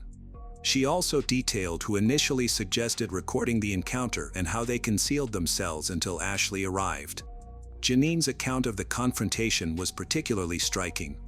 She openly admitted to being physically aggressive, stating that she joined in because she was invited to participate. She even described the incident as amusing. The detectives documented her statements but did not interrupt her. They maintained neutral expressions, allowing her to express herself freely. During the questioning, Janine confirmed that she had recorded the incident on her phone and still had the footage saved. She revealed almost everything Antonetta had tried to hide. Her statements were officially noted. Janine's emotional distance and complete lack of remorse strengthened the evidence that the attack was not only intentional but also planned in advance. After the interviews, investigators obtained search warrants and seized phones from everyone involved, including Janine's. Her phone contained a full video recording of the assault. The footage showed that Ashley did not fight back, and the attacks were carried out methodically with clear intent. The audio also captured mocking remarks, threats, and statements indicating that the attack was premeditated. Daniel's phone showed a message thread where Antonetta pretended to be him to set up the meeting. This was clear proof of the trick used to put Ashley in danger. As a result, Antonetta and Janine were charged with serious crimes, including felony assault and robbery. Their arrests were part of a larger criminal investigation.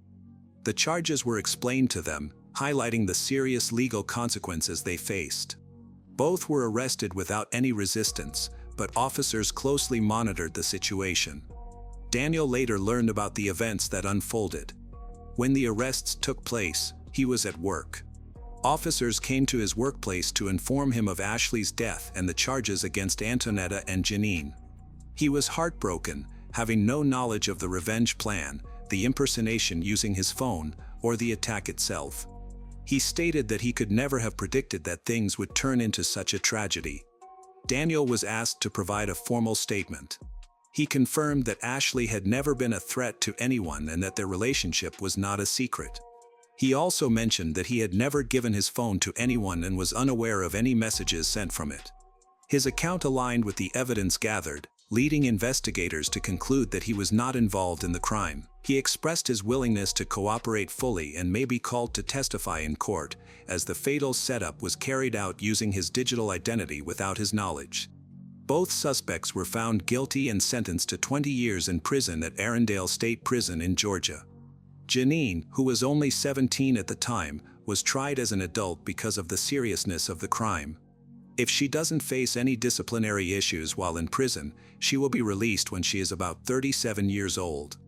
The impact of the crime was severe. Ashley's son lost his mother.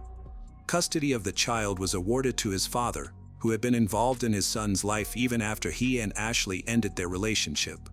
Now, he has taken on full responsibility, working to create a stable and safe environment for his son amidst the profound loss. Daniel and Antonetta's two sons also experienced the loss of their mother. Since Daniel was not implicated in the crime, he retained custody of the children and continued to raise them on his own. Despite the trauma of losing Ashley and the emotional burden of knowing their mother would be in prison for decades, Daniel remained dedicated to his role as a father. Both families were deeply affected. One child lost his mother, while Daniel's two sons were also left without their mother. What began as a situation fueled by jealousy and betrayal ended in tragedy, incarceration, and lasting pain for those who were innocent in this situation. The young lives impacted will always feel the effects of a crime they did not commit and will never fully escape from it. It was a cold, quiet night, but something frightening was about to unfold in the woods near Altrincham. A car stopped on the deserted road. The driver, a 19-year-old, got out and looked around nervously. In the passenger seat was Alex Rada, only 15 years old and unaware that this night would change his life forever. What began as a secret between them had grown into something dangerous. Trust had been broken, emotions were running high, soon everything would take a deadly turn. But what really happened that night? The Rada family enjoyed a quiet and happy life in a village in Cheshire, northeastern England. Their home was warm and welcoming, shared by Lisa, her husband Adam, and their first child, Adam Jr. For many years, they had hoped to grow their family. Nearly a decade later, their dream was realized in what Lisa called a miraculous event. On March 5, 2004, they welcomed their second son, Alex Rada. As Alex grew up, Lisa noticed he had interests that were different from many other children. He enjoyed playing with her makeup and handbags. When he turned 13, Alex bravely told his parents a personal truth: he was gay. Lisa and Adam had suspected this for a while and welcomed his disclosure with open arms, offering their full support. However, Adam was worried, not about Alex's identity, but about how society might react to him. Unfortunately, his concerns were valid. At school, Alex faced teasing from some classmates, especially from boys who had difficulty accepting those who didn't fit their expectations. Despite this, Alex remained confident. Unlike many of his peers, he never felt the need to hide who he was.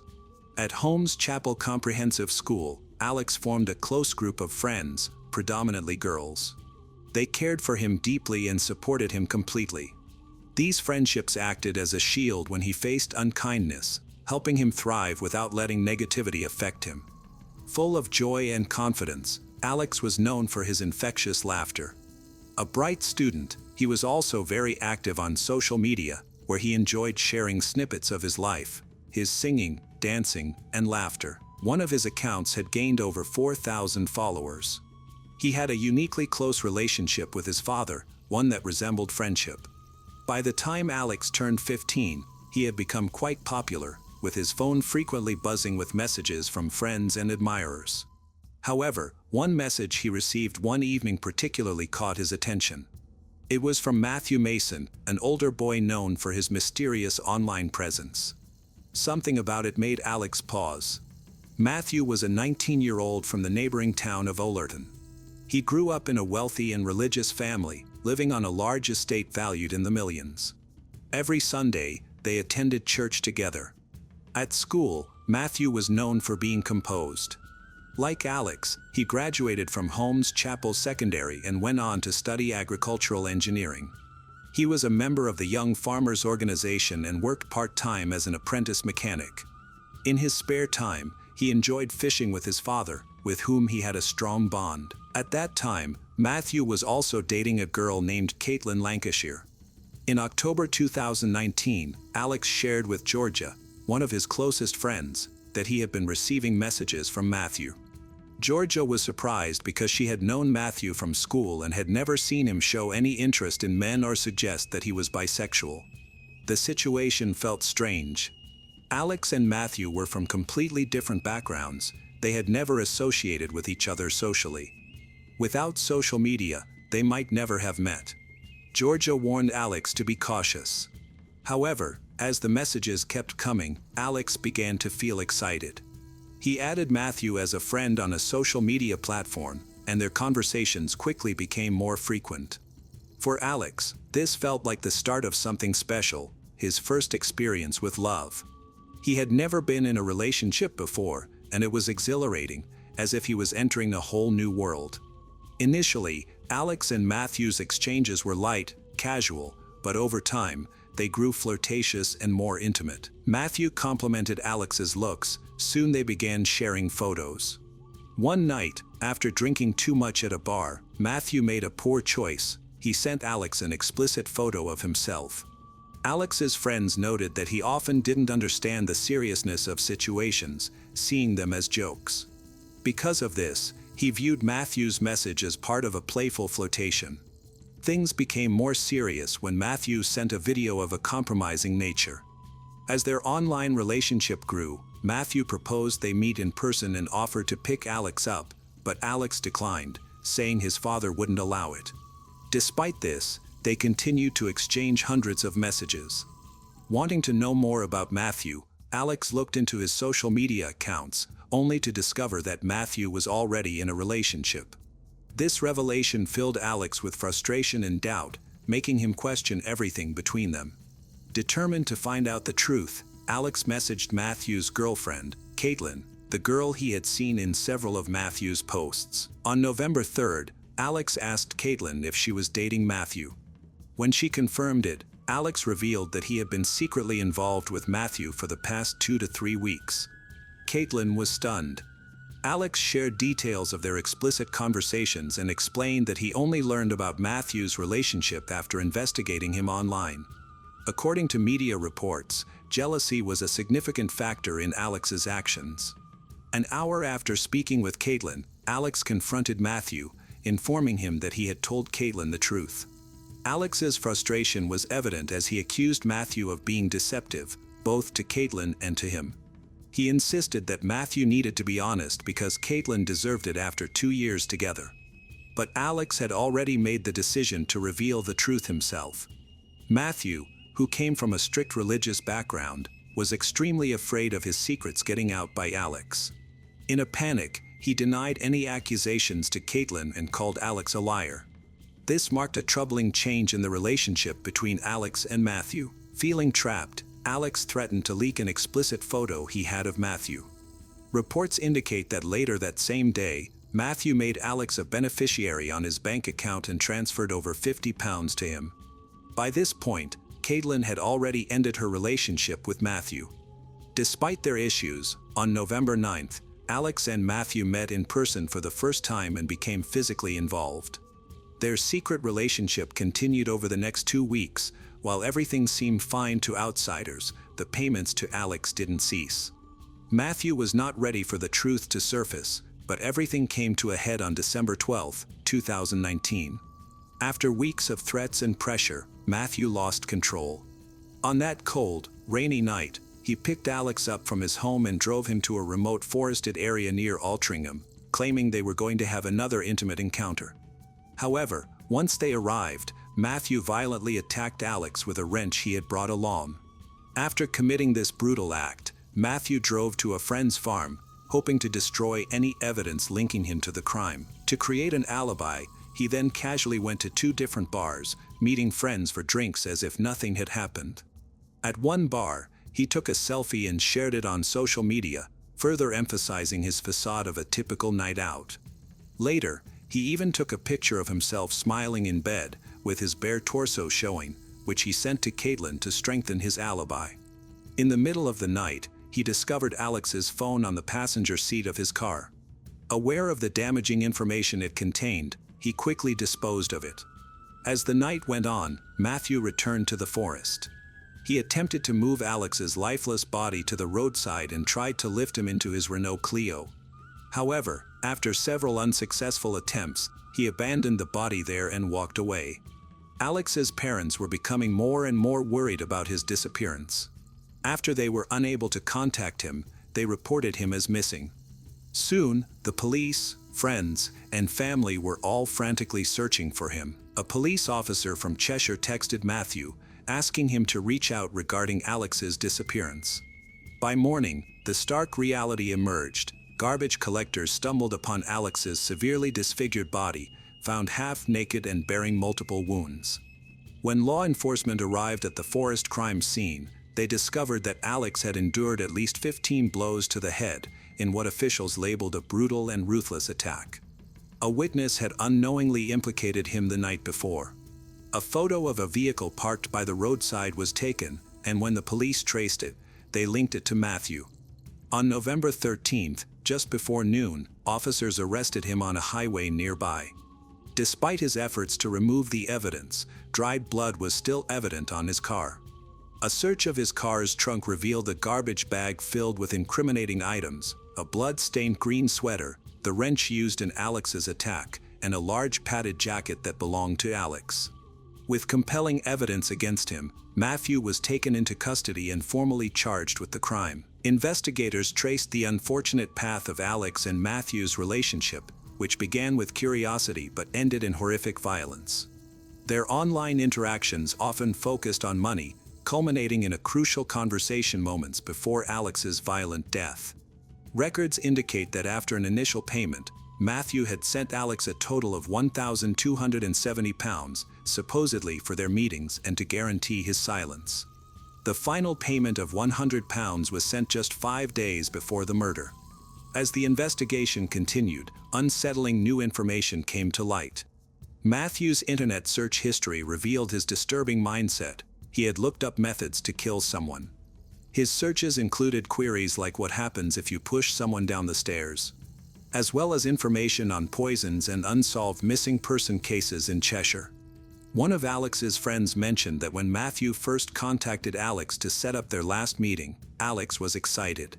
However, after a second phone call, he started to feel uneasy. Alex even texted his friend, questioning whether it was odd that the meeting was in a secret, special location. By that time, Alex sensed that something was wrong. Despite his concerns, he ultimately decided to go, likely because he needed the money.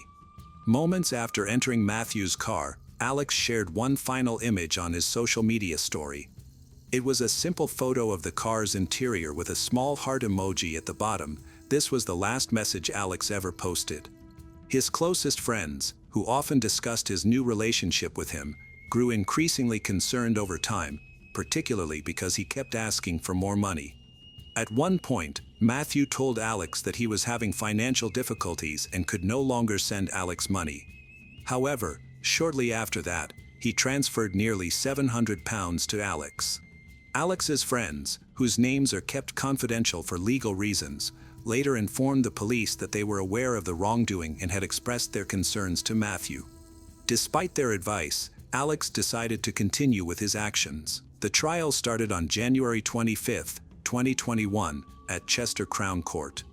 The jury learned that the two individuals had only known each other for a few months but had been involved in a secret and illegal relationship during that period. Under English law, a relationship between a 15-year-old and a 19-year-old is considered unlawful because the age of consent is 16. This means that any intimate activity involving someone under 16 is strictly prohibited, regardless of their willingness. During his testimony in court, Matthew acknowledged hitting Alex with a wrench but sought to explain his actions by saying he lost control due to being blackmailed by Alex. He described their initial interactions, which began in October 2019 with casual conversations. Over time, however, Alex reportedly started sending late-night messages that included personal and suggestive inquiries, such as whether Matthew was clothed. He also claimed that Alex had attempted to attack him prior to his death. Matthew mentioned that he was struggling financially and had lost friends, family as a result of the situation. Although he did not clearly specify what the payments were for, he insisted that he was under immense pressure. Furthermore, he expressed feelings of shame and discomfort after becoming intimate with Alex. At one point, Matthew recognized that his actions were wrong, not only because Alex was male but also due to his age. During the trial, prosecutors shared all the details of Alex's conversations with Caitlin, who was Matthew's girlfriend at the time. One of the detectives strongly disagreed with Matthew's assertion that the murder was spontaneous. The detective argued instead that Matthew had carefully planned the attack and had tricked Alex into going to a secluded place, thinking that no one would discover his intentions.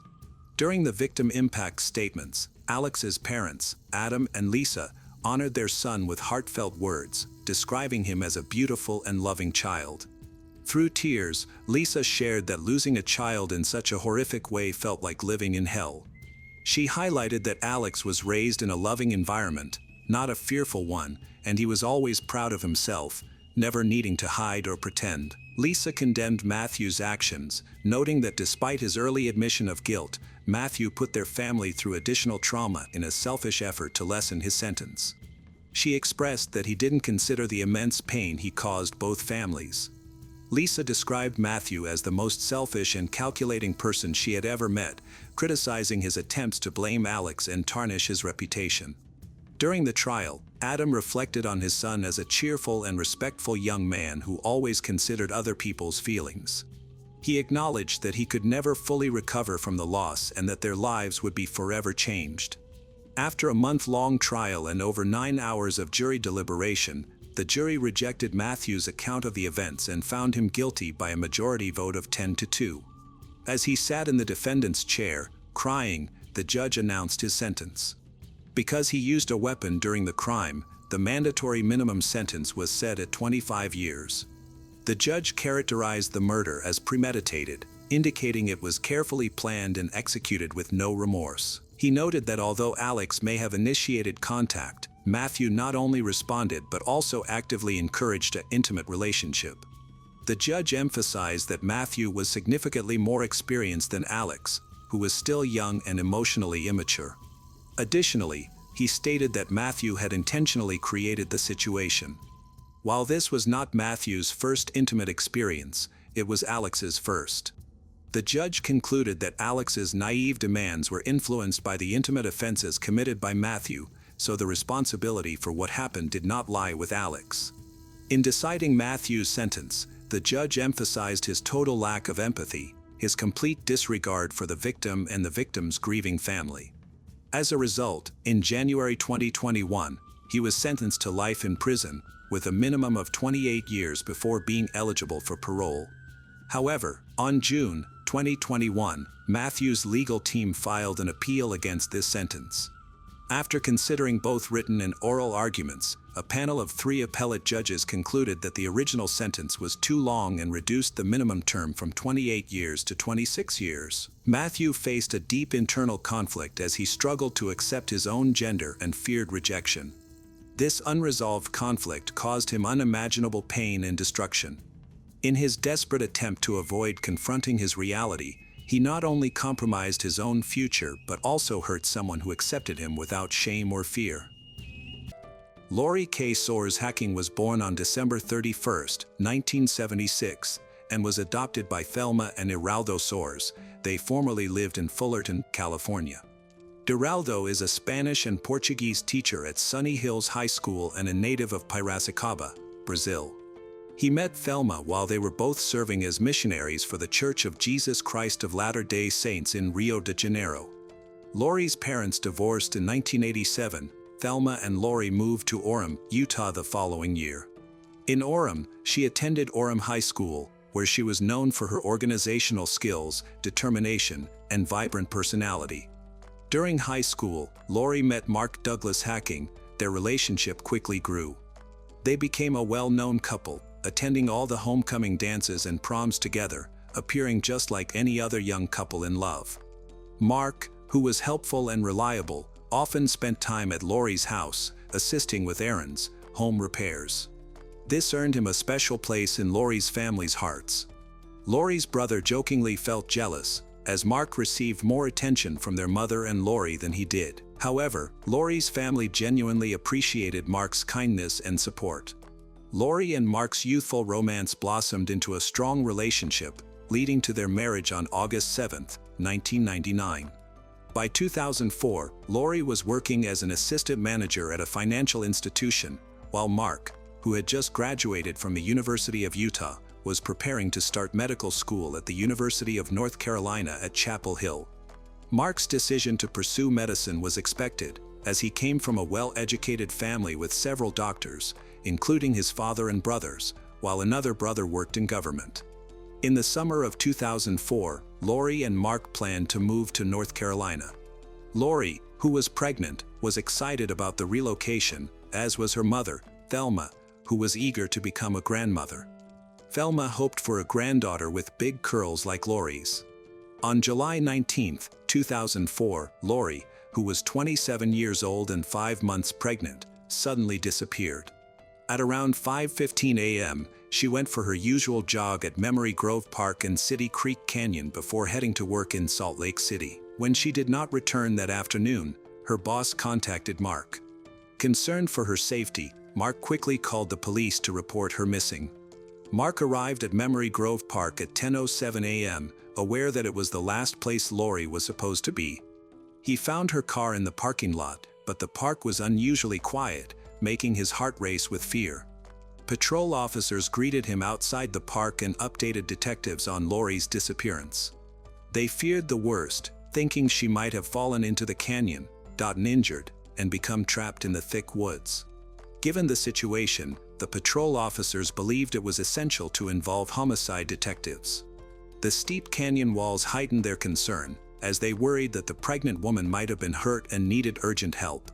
Lori Hacking's mysterious disappearance shocked the community, leading to a flood of support from friends and family. Her husband, Mark Hacking, was visibly distraught as he appealed for help in locating his missing wife. His public requests for assistance caught the attention of various media outlets, and he eagerly spoke to any reporter asking about Lori, expressing his deep worry and asking for help in the search. Officers from the Salt Lake City Police Department are actively investigating the case and have organized a large-scale search at Memory Grove Park. They are seeking the help of at least 3,000 volunteers to assist in searching for Lori or any evidence that she may have been present in the area. Many homes are located along the path leading to Memory Grove Park, where Lori was reportedly last seen. The officers are thoroughly canvassing the area, looking for anyone who might have witnessed something unusual. Lori is easily recognizable with her distinctive bushy dark curls, and the officers believe residents would likely remember her. Their hopes were momentarily lifted when a woman claimed to have seen Lori near Memory Grove that morning, but she later retracted her statement. As the search for Lori continued, the Salt Lake City Police Department established a command post near the entrance of the park. Mark's brothers and Lori's mother arrived at the scene. One of Mark's brothers suggested checking a homeless encampment in the canyon, voicing concerns about the potential involvement of those living there in Lori's disappearance. The detectives understood the importance of exploring all avenues and decided to investigate the encampment. There are no suspicious signs here. They realized that uncovering the truth would be challenging and that every detail needed thorough examination. Detectives arrived at Mark and Lori Hacking's home. They were already aware that in many missing persons cases, the partner is often the primary suspect. They also considered the possibility that Lori might have had a romantic relationship with someone else, which could have played a role in her disappearance. The detectives asked Mark for permission to enter their apartment and to obtain a recent photograph of Lori for their missing person flyer. Mark agreed, allowing them to enter the apartment. After entering the residence, the detectives asked Mark for permission to do a quick search, which he agreed to. During the search, one detective found a red handbag that belonged to Lori. Inside the handbag was Lori's wallet, complete with her identification and credit cards. The detectives were puzzled as to why Lori would go to Memory Grove Park for exercise, leaving her car near the entrance but not taking her purse with her. Additionally, the detective spotted a large bouquet of flowers on the kitchen counter, which led her to believe that Mark had bought them for Lori as an apology.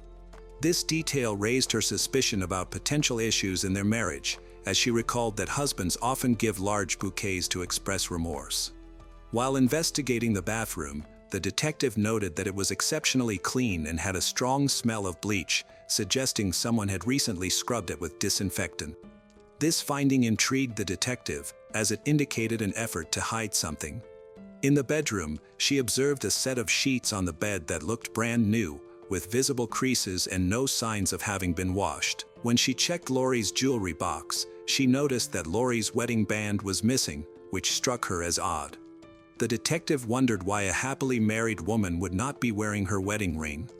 Mark met YTH, a detective at the police department, for an interview. The detective asked him questions about his marriage, and Mark claimed that everything was fine. Given the growing evidence and suspicions against him, this statement seemed questionable. Mark mentioned that he and Lori were packing to move to North Carolina, where he would soon start medical school. This information caught the detective's attention, and she became curious about his intended specialty. When she asked, Mark surprised her by saying he would specialize in oncology. As the interview progressed, the detective closely observed Mark's behavior. He seemed to be crying, but they never saw any tears, which made them suspicious and led them to believe that he might be pretending. They felt deep inside that something terrible had happened to Lori, suspected Mark was involved, but they still hoped Lori was alive and could be saved. The detectives asked Mark for permission to search his red truck. While they searched the vehicle, Mark was present. On the seat, the detective found a receipt from a mattress company dated the same day Lori went missing. This raised questions. Why would Mark buy a new mattress on the day his pregnant wife disappeared? Determined to find more evidence, they returned to Mark's apartment and asked for his signature on a consent form that would allow a more thorough search. Mark agreed, giving the detectives permission to enter his home. Once inside, the detective confronted him with a receipt they had found. They also noticed a new mattress on Mark and Lori's bed. This finding prompted further questioning. The detective asked Mark about the mismatched mattress and box spring, suggesting it had been bought recently. Mark's reaction indicated that this struck a nerve. While continuing their search, the detectives made another discovery that heightened their suspicions. They found several knives on the nightstand next to Mark's bed. One knife was hidden in a sheath, and when they examined it, they noticed red stains on the blade, which they suspected were human blood. When questioned about it, Mark claimed he used the knife for hunting. When the detective found the knife, they stopped the consensual search of the house and called in a crime scene investigation team. They started working on getting a search warrant because they believed something serious had happened in Lori's home. While checking the area, detectives noticed a trash can in the parking lot, leading them to suspect that Mark had killed his wife and dumped her body in the trash. Around the same time, the night watch officer informed the police investigating Lori's disappearance that Mark had been seen running around naked at a local motel. This incident increased suspicions about Mark's involvement and added to the evidence suggesting he played a role in Lori's disappearance. When an officer arrived at the motel, he found Mark behaving oddly and completely naked. However, the officer observed that Mark had the presence of mind to put on his shoes before running around the parking lot, which made the officer suspect that Mark was pretending to act strangely. A person in an abnormal state would not even realize they were walking barefoot. That afternoon, a detective visited Mark at the hospital and was surprised to see that he showed no signs of emotional distress. Instead, he appeared relaxed and content, enjoying pizza and watching television. The detective began the interview by asking the same questions as before. Mark maintained that Lori had never returned home from her morning jog. During the interview, Douglas Hacking, Mark's father, was present and urged him to be truthful if he had done something wrong. However, Mark looked back at his father with a determined expression, insisting that he had not done anything. Douglas was confident in his son's honesty and believed him. While the investigation into Lori's disappearance was ongoing, detectives received information from officials at the University of North Carolina at Chapel Hill. They informed the detectives that Mark Hacking, who was supposed to start an oncology program there, was not enrolled and that they had no record of him. They presented this information to Thelma, Lori's mother, hoping to clarify Mark's true intentions. Initially, Thelma refused to accept the detectives' claims, perceiving them as mere speculation. However, her disbelief wavered when the detectives revealed that Mark had never graduated from the University of Utah. This shocking revelation made Thelma reconsider past events, and she recalled signs that something was off. At Mark's supposed graduation ceremony, she remembered hearing him sick in the bathroom, which prevented him from attending the event. They believed that Mark's deception had finally caught up with him, which might have contributed to Lori's disappearance. On July 20, 2004, one day after Lori went missing, a store clerk from a nearby shop reported an important detail to the detectives. The clerk recalled that on the evening of July 18 at 9:45 p.m., Lori and Mark entered the store and bought a soda. The detectives reviewed the store's CCTV footage from that time and confirmed the clerk's story. The video showed Lori wearing green scrub-style pants and a tan shirt, along with Mark as they entered the store. This was believed to be the last confirmed sighting of Lori alive. The search for Lori lasted 3 days and involved hundreds of volunteers. Her mother, Thelma, made a heartfelt appeal to the public, urging anyone who might have Lori to release her, emphasizing the extreme heat in the canyon, which often exceeded 100 degrees in July.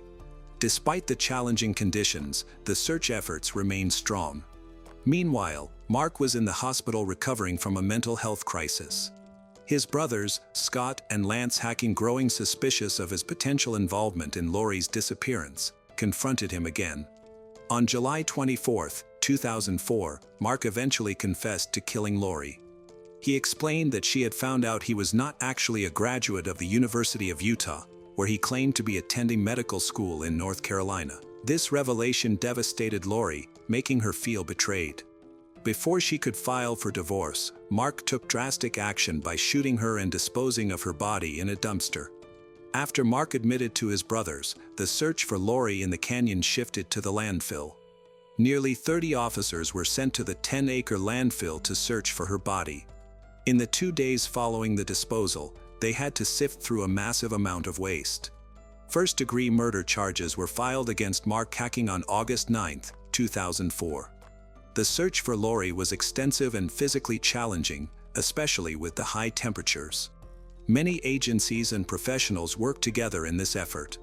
They used cadaver dogs and equipment like earth movers to help find any evidence. These tools were essential in narrowing down the search area and uncovering important leads. On October 1, 2004, at 8:20 a.m., human remains were discovered in the landfill. This was a major breakthrough in the case, bringing hope for answers regarding Lori's disappearance. The remains were carefully examined and identified using dental records, confirming that they belonged to Lori Hacking. This information provided a clear conclusion to the search, offering some closure for her family. On April 15, 2005, Lori's husband, Mark Hacking, pleaded guilty to first-degree murder. He was sentenced on June 6, 2005, to 6 years to life in prison. The Utah State Board of Pardons later stated that he would not be eligible for parole until 2035. That means Hacking will face a minimum of 30 years in prison. Board Chairman Mike Sibbett emphasized that the hearing does not guarantee a release date. He stated that there were several aggravating factors in Hacking's case that merited a stay. He emphasized that Hacking obstructed justice by disposing of Lori's body and falsely claiming she was missing. In honor of Lori, her family chose to remove Mark Hacking's last name from her headstone. This decision aimed to celebrate Lori's memory and assert her independence in light of Mark's actions, emphasizing her individuality and the strength she showed throughout her life. A year after Mark Hacking was convicted of murdering his wife, Lori Hacking, it was revealed that he had been involved in illegal activities while in the Central Utah Correctional Facility in Gunnison, Utah. He was found to be selling personal items, such as autographed memorabilia and other prison-related items, on a website called Murder Auction. Initially, Mark denied the allegations, but later, after an investigation, he agreed to stop his online sales. This revelation caused public outrage and raised new concerns about the integrity of the prison system. In October 1975, the murder of 15-year-old Martha Elizabeth Moxley shocked the town of Greenwich, Connecticut. Her body was found brutally beaten with a golf club, which was traced back to the home of a well-known family with political ties.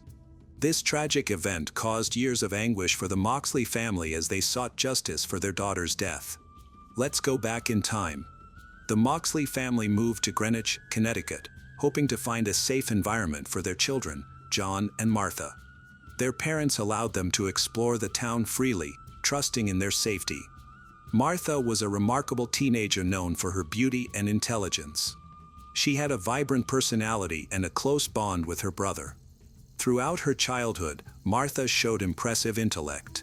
Her love for reading and writing reflected her passion for knowledge. Martha was well liked by her peers because of her outstanding qualities. Her lively and friendly nature helped her make many friends. She often found herself at the center of social gatherings. After the Moxley family moved to their new home in Greenwich, Martha continued to excel in school. Her commitment to her studies showed through her excellent grades and achievements. She had a natural gift for critical thinking and problem solving, distinguishing her from her classmates. Martha's aspirations went beyond academics. She wanted to impact the world through her writing. Her love for storytelling and her talent for expressing ideas clearly made her a strong candidate for a journalism career. October 30th was recognized as Mischief Night in Greenwich. During this tradition, children and teens engaged in playful mischief, often causing minor disturbances in their neighborhoods. The night typically involved activities like vandalism, property damage, and pranks. Eager to join in the fun, Martha Moxley spent the evening playing toilet papering over houses with her friends. It was a joyful night filled with laughter and innocent entertainment among the teenagers. Among the partygoers was 17-year-old Thomas Skakel, the nephew of Ethel Kennedy, who is the widow of former U.S. Senator Robert F. Kennedy. The Kennedy family was one of the most powerful and well-known political families in the United States from the 1960s to the early 1990s. Their name became closely associated with American politics, impacting all areas of society. President John F. Kennedy was viewed as a symbol of youthful energy and change, captivating the nation with his charisma. His administration made important advances in space exploration, civil rights, and foreign policy. After John's assassination, Robert F. Kennedy took on the role of leader for the family's political ambitions, known for his commitment to social justice and strong support for the civil rights movement. Robert's assassination added to the sorrow of the already mourning Kennedy family. However, their involvement in various scandals and controversies has damaged their reputation and overshadowed their political legacy. Sources indicate that Martha Moxley and Thomas Skakel were flirting and even kissing on the night she disappeared. The last sighting of Martha was around 9:30 p.m. when she was with Thomas near the pool in his backyard. After that, no one knew where she was until a shocking discovery was made the next morning, which stunned the entire community. On October 31st, the day after Mischief Night, Martha Moxley's body was discovered under a tree in her yard. Her clothing and underwear were pulled down to her ankles, but the medical examiner found no signs of abuse assault. Nearby, pieces of a 6-iron golf club were located, which became a key piece of evidence in understanding the circumstances surrounding Martha's death.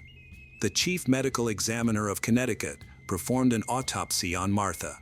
His findings revealed disturbing details. Martha had multiple scalp lacerations, skull fractures, and injuries to her brain.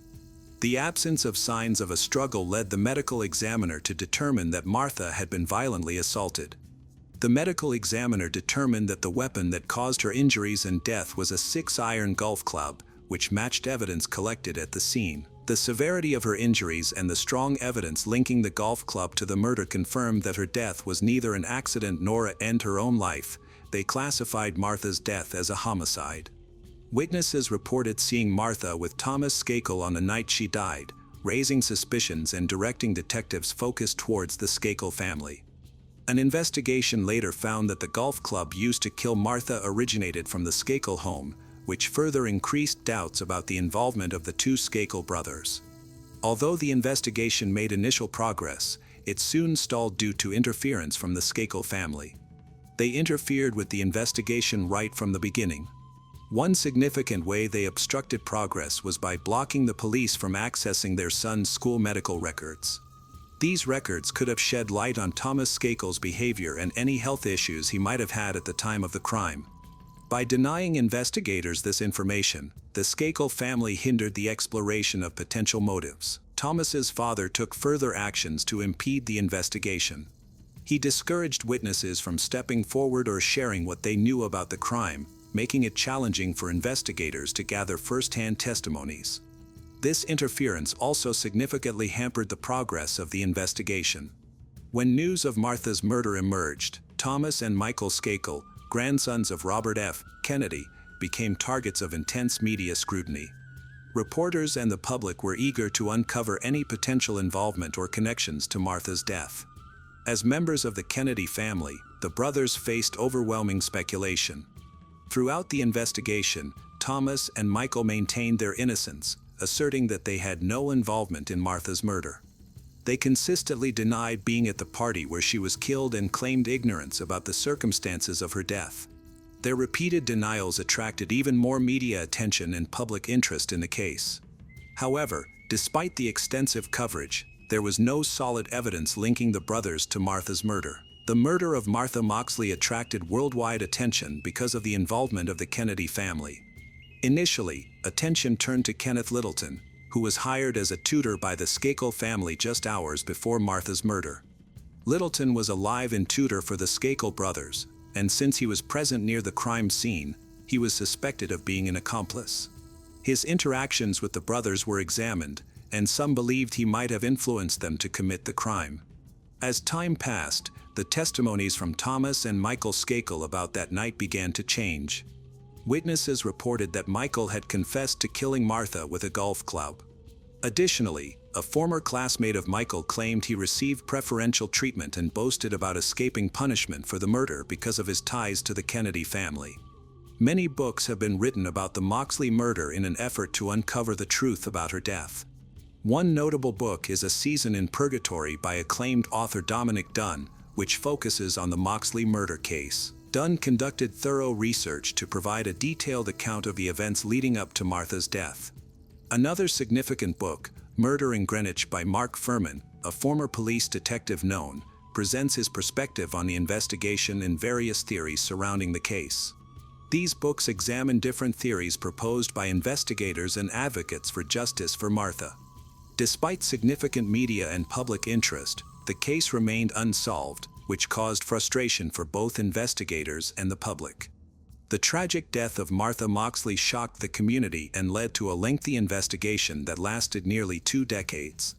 In 1998, a jury was assembled to examine the circumstances of her murder. After a thorough inquiry lasting almost 2 years, there was enough evidence to charge Michael Skakel with the crime. In January 2000, police issued an arrest warrant for Michael, who then turned himself in.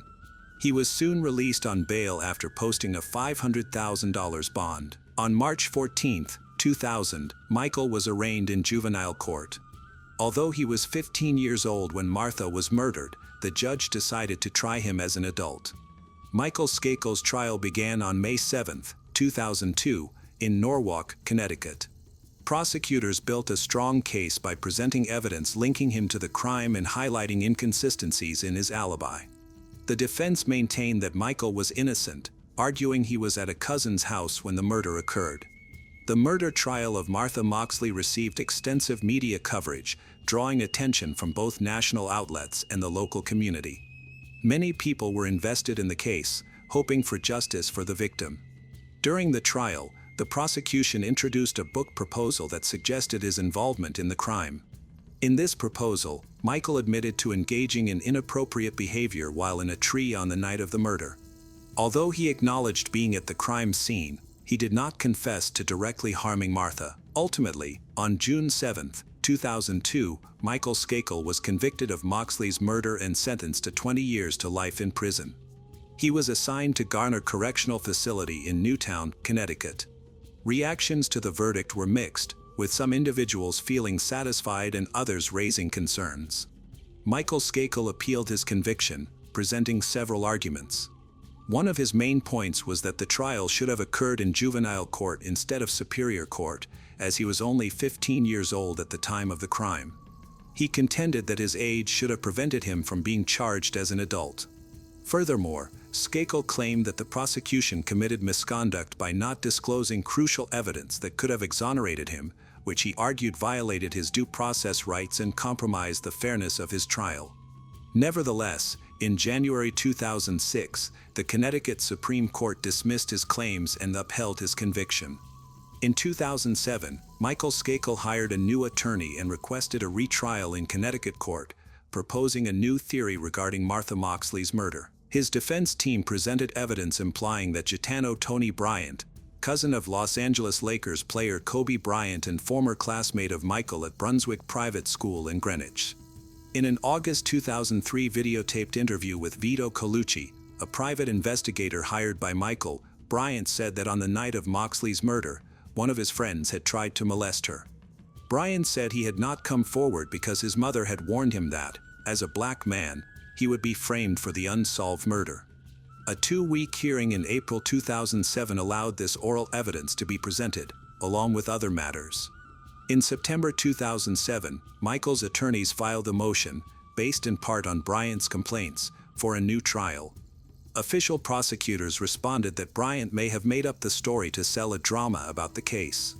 During this period, Michael's defense team appointed several full-time investigators to examine case details, hoping to uncover new evidence that would prove his innocence. Unfortunately, their efforts were hindered when a Supreme Court judge rejected Michael's request for a new trial, stating that Bryant's testimony lacked credibility and that there was no evidence of misconduct by the prosecutors during Michael's initial trial. Michael's attorneys once again appealed this ruling to the Connecticut Supreme Court. In 2009, a panel of 5 judges listened to the appeal, but a year later, on April 12, 2010, they ruled 4-1 against Michael.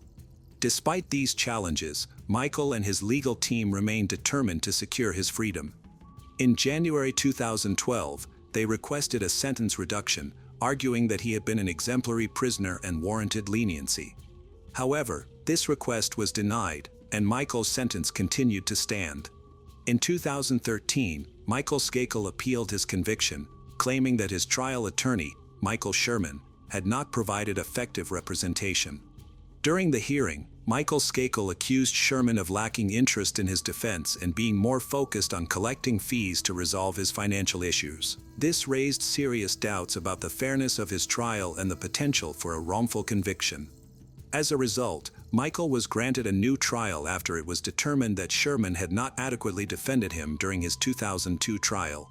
On November 21, 2013, Michael Skakel was released on $1.2 million bail with other conditions. He must be monitored with a GPS device, have no contact with the Moxley family, must be checked in periodically by phone, and will not be allowed to leave the state of Connecticut unless permission is granted, although he later moved to Westchester County, New York.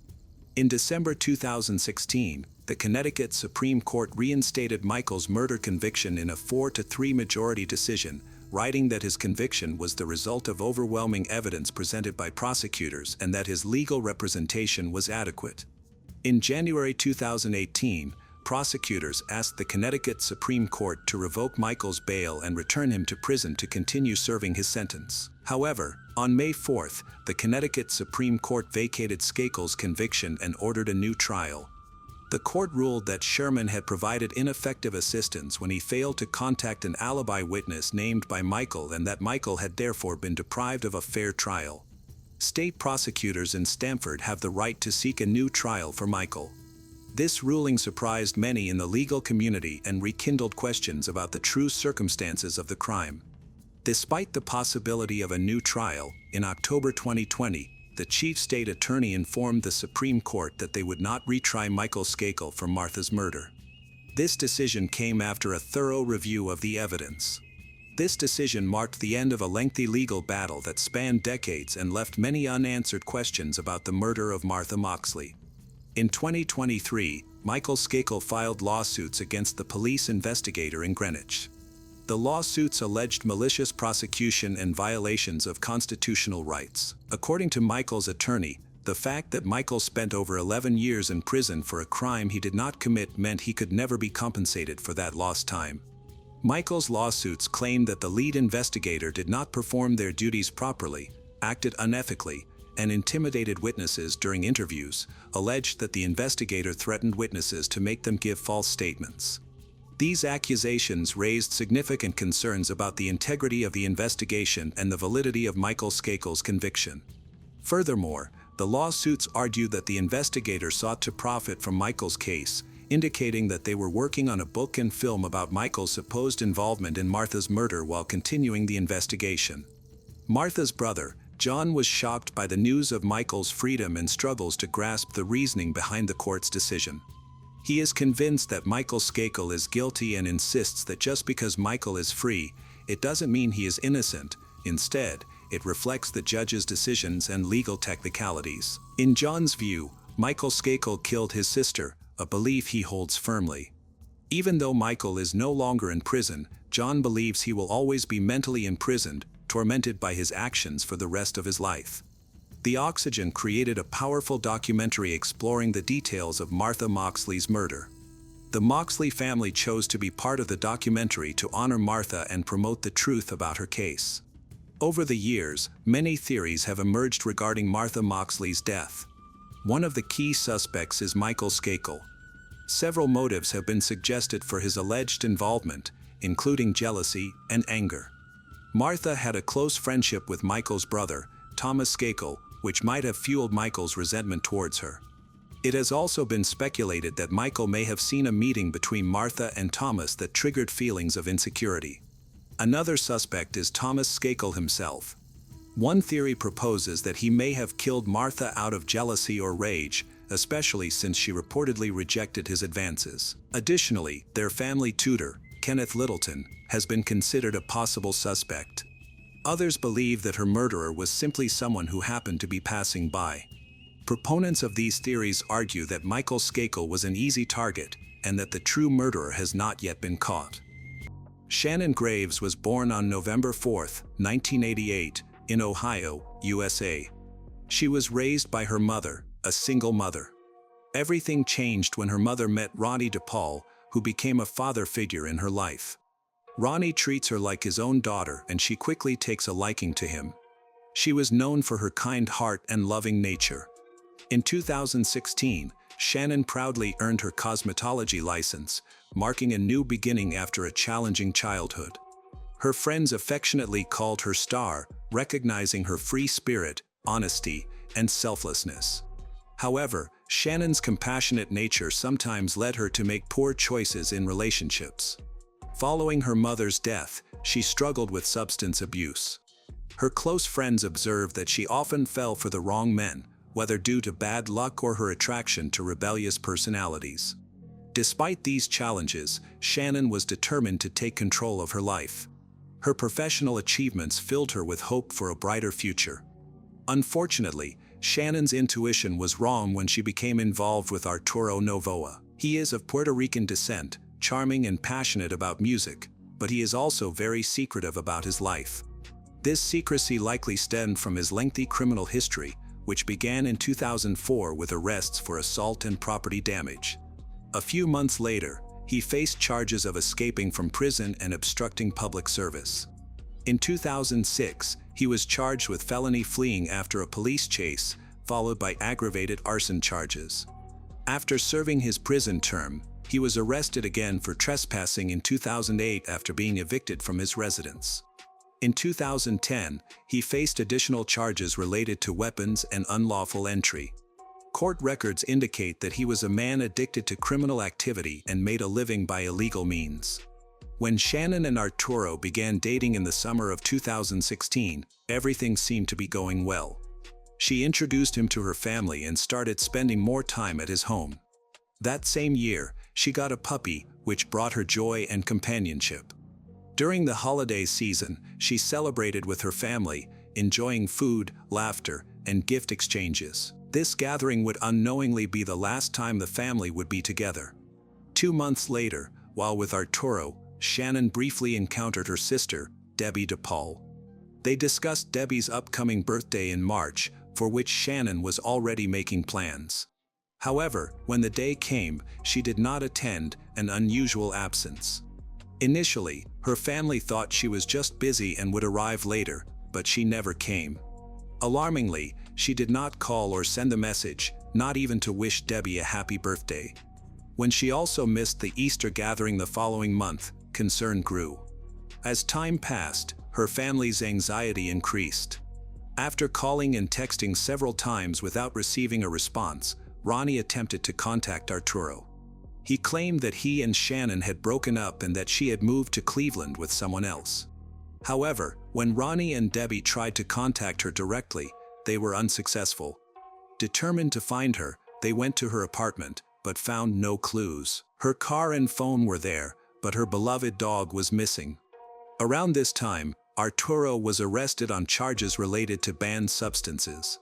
In the following weeks, Shannon's family was engulfed in fear and uncertainty. In June, Debbie officially reported her as a missing person to the police. In their report, family members acknowledged Shannon's past struggles with addiction but highlighted that she had never gone this long without contacting them. Authorities requested anyone with information to come forward while they searched hospitals and jails, but there was still no trace of Shannon. Investigators found tracking her whereabouts to be extremely challenging, especially since she had been missing for months. They filed a request for her phone records and began looking into her personal life, noting that she often spent long periods of time with her boyfriend, Arturo, before her disappearance. The police subsequently interviewed Arturo. He recounted the same story he had told Ronnie, adding complexity to the case. Without a clear timeline for Shannon's disappearance, they could not confirm Arturo's alibi. Additionally, there was no evidence of a new boyfriend with whom Shannon had supposedly moved in. As suspicions rose, detectives learned about an ex-boyfriend named John, and considering this lead, they decided to investigate him further. John, a business owner, had a criminal past involving trafficking of banned substances. His incarceration had led to his breakup with Shannon, as her friends remembered how distressed she was upon learning of his conviction. Complicating matters, John had been released from prison shortly before Shannon was reported missing. When police found and interviewed him, he claimed he hadn't seen her since February, when she mentioned getting back together with Arturo. His statement implied that her relationship with Arturo may not have been as perfect as it seemed. Still, John admitted that he had lingering feelings for her at the time of their last conversation. With 2 potential suspects but no clear evidence, police were having a hard time getting their case off the ground. When Shannon's phone records were finally released, investigators hoped to glean vital information. Unfortunately, these records only confirmed that she had gone to work as usual in late February before her phone was suddenly turned off. The number had since been reassigned to someone else, and around that same time, all activity on her credit cards also came to a halt. The investigators had no idea that the answer to the case was about to emerge, but in the most frightening way. On July 30th, a man from Youngstown called 911 to report a shocking discovery. He told the operator that he had found human remains inside black garbage bags, and most disturbingly, the head was missing. Upon receiving the signal, rescue workers notified the police, who quickly arrived at the home of the caller, Kenny Eschenbaugh, and his wife, Jill. While forensic experts investigated the remains, Kenny and Jill were brought in for questioning. According to their testimony, the freezer containing the body parts belonged to a friend. A week prior, this friend had asked Kenny and Jill to store it in their basement, claiming it was filled with meat he didn't want to spoil. On July 29th, Jill decided to cook spaghetti and meatballs for dinner and thought she could use some meat from the freezer, planning to replace it later. However, when she approached the freezer, she found it locked. Assuming their friend was just being eccentric, she used a screwdriver to pry it open. To her horror, instead of meat, she found bags filled with what turned out to be human remains. Feeling nauseated, she quickly shut the freezer and called for Kenny. Together, they cautiously opened one of the bags and discovered a human foot. Since Kenny and Jill's stories matched perfectly when questioned separately, they were quickly ruled out as suspects. Investigators then turned their attention to the friend who had left the freezer in their home, named Anthony Gonzalez. Kenny explained that he had met Anthony 4 years earlier through a mutual friend, bonding over their shared interest in music. Although they hung out occasionally, Kenny found Anthony to be unpredictable and sometimes aggressive. Despite being cooperative, the identity of the victim remained a mystery until forensic experts discovered a scorpion tattoo on one of the feet, matching a tattoo belonging to Shannon, a woman who had recently disappeared. While more tests were planned, it increasingly appeared that the remains belonged to her. This left investigators with a concerning question: how and when was Shannon placed in the freezer? Shortly afterward, the lead prosecutor in Ohio held a press conference to discuss this chilling case, which was rapidly becoming one of the most disturbing in recent history. Although the medical examiner couldn't determine the cause of death without the victim's head, Shannon was positively identified through fingerprint analysis. Her family was heartbroken to learn the truth about their beloved daughter, discovering that her fate was far worse than they had ever imagined. Shannon's family and friends gathered in a local park for a candlelight vigil to remember her. Debbie, one of the attendees, told reporters that she believed Shannon has found peace. The vigil was intended to celebrate Shannon's life rather than to focus on sadness. Many people lit candles and released lanterns while wearing shirts with messages honoring Shannon. However, Shannon's family was visibly pained. Ronnie, too devastated to appear on camera, shared his indescribable grief, explaining that he loved Shannon as a daughter and sought justice for her. In the meantime, investigators ramped up the search for Anthony. They soon discovered that Anthony Gonzalez was just an alias. His real name matched the identity of someone they had already suspected, Arturo Novoa. Authorities learned that Arturo had been dating a woman named Katrina Layton, who moved into his house shortly after Shannon was last seen. Given Arturo's lengthy criminal history, the police acted quickly, arresting both him and Katrina and searching their home. The police found red stains on the walls, a knife, and a manual for the freezer where Shannon's remains were located. Kenny, who previously believed his friend's name was Anthony, was shocked to learn Arturo's true identity. He wasn't the only one confused. Arturo often used different names, possibly to conceal his past involving activities related to banned substances.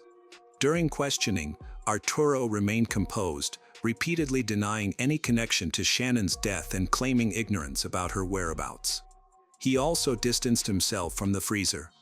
Katrina supported his claims, but their story began to unravel when police discovered a key among her belongings that fit the freezer's lock, linking them to the crime and ensuring they remained in custody. As the investigation continued, Shannon's ex-boyfriend John played a crucial role in uncovering additional information. He spoke to Shannon's friends and learned about a bonfire attended by Arturo. A witness reported that Arturo used the fire to burn personal items and, when questioned, he claimed they were Shannon's clothes, which he burned as revenge for alleged infidelity. That night, he was with his friend Andrew Herman, and they both continued to burn clothing. Investigators later searched the bonfire site and found remnants, including a bracelet that belonged to Shannon.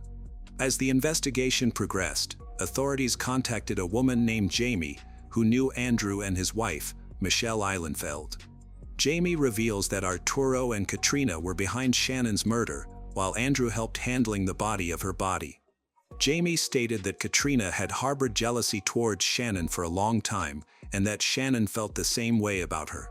The situation became more complicated when neighbors reported seeing Katrina walking Shannon's dog and using her credit card to make small purchases, suggesting that Katrina had taken over a part of her life.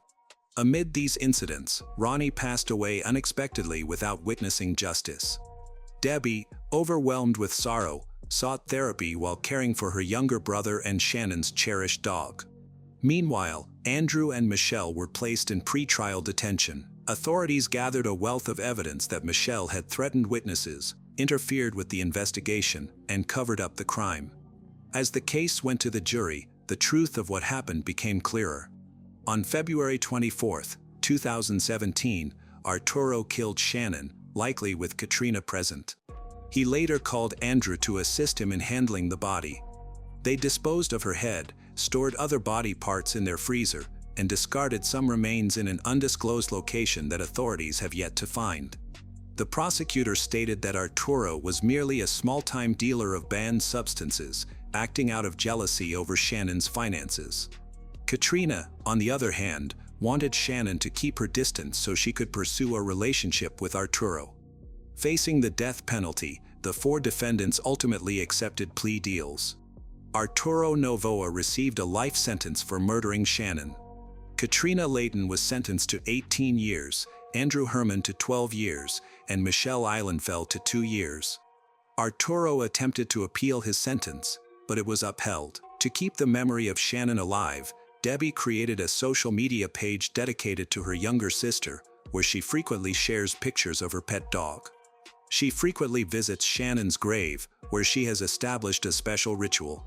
After cutting the grass, Debbie spray paints a large pink heart next to the headstone, which was Shannon's favorite color. In a local interview a few years later, Debbie recalled the devastating call she received about the partial discovery of Shannon's remains. Currently, the investigators who helped convict Arturo are still searching for the missing parts of Shannon's remains. Debbie remains hopeful that they will be found someday as she continues to honor her sister's memory through her dedicated online tribute. Lorraine Cox was a 32-year-old woman living in Exeter, UK. She is dating a man named Ellie who lives in Scotland. Although the distance between them is quite long, they have gotten used to it. At first, they only met on weekends and talked, but gradually their feelings for each other grew deeper. By 2020, they had been in contact in this way for 2 years. Despite the challenges of the distance, they decided to get engaged. Now, they are building a future together and preparing for their wedding. Lorraine is also planning to have their first child. However, in early 2020, their plans had to change for several reasons. By February, Lorraine had moved to Scotland to be with Ellie, where she obtained a temporary visa, and they spent considerable time together. When summer arrived, she wanted to return to Exeter to visit her family and friends for a month or 2. This trip was not a breakup, she simply missed her loved ones. Afterward, she intended to return to Scotland and continue strengthening their relationship. Although restrictions in the UK remained strict, they were gradually relaxing, allowing public events to resume and many establishments to reopen. People eagerly took to the streets to socialize again, and Lorraine was no exception. On September 1, 2020, she arrived at her father's house in Exeter, excited to reconnect with friends. They spent the evening visiting several bars, enjoying drinks and good company, until they realized it was time to go home. Everyone left in a good mood. On September 2nd, Lorraine posted an unusual message on social media, claiming she was going to leave the country. This surprised everyone, as her only previous move had been to Scotland, and she had no plans to relocate again. She had just arrived to visit her father and intended to stay for at least a month. This sudden change in her mood and plans seemed out of character. In her post, Lorraine mentioned wanting to move about 50 kilometers from her father's house to a place called Plymouth, which she described as the first stop on her planned journey. This behavior was shocking because Lorraine was not known for making impulsive decisions, especially on such a significant scale. She had a stable life and a loving relationship in Scotland and had never mentioned wanting to move elsewhere. Now, she was considering a move toward France. Unsurprisingly, this post had a deep impact on Ellie. They had a strong relationship, making his fear of losing her understandable. Lorraine's friends bombarded her with questions. Initially, she responded willingly, but as the conversation progressed, her tone changed and mistrust grew. Those who knew her well noticed shifts in her writing style. She began using unfamiliar emojis, making odd mistakes, and her messages conveyed a sense of hostility.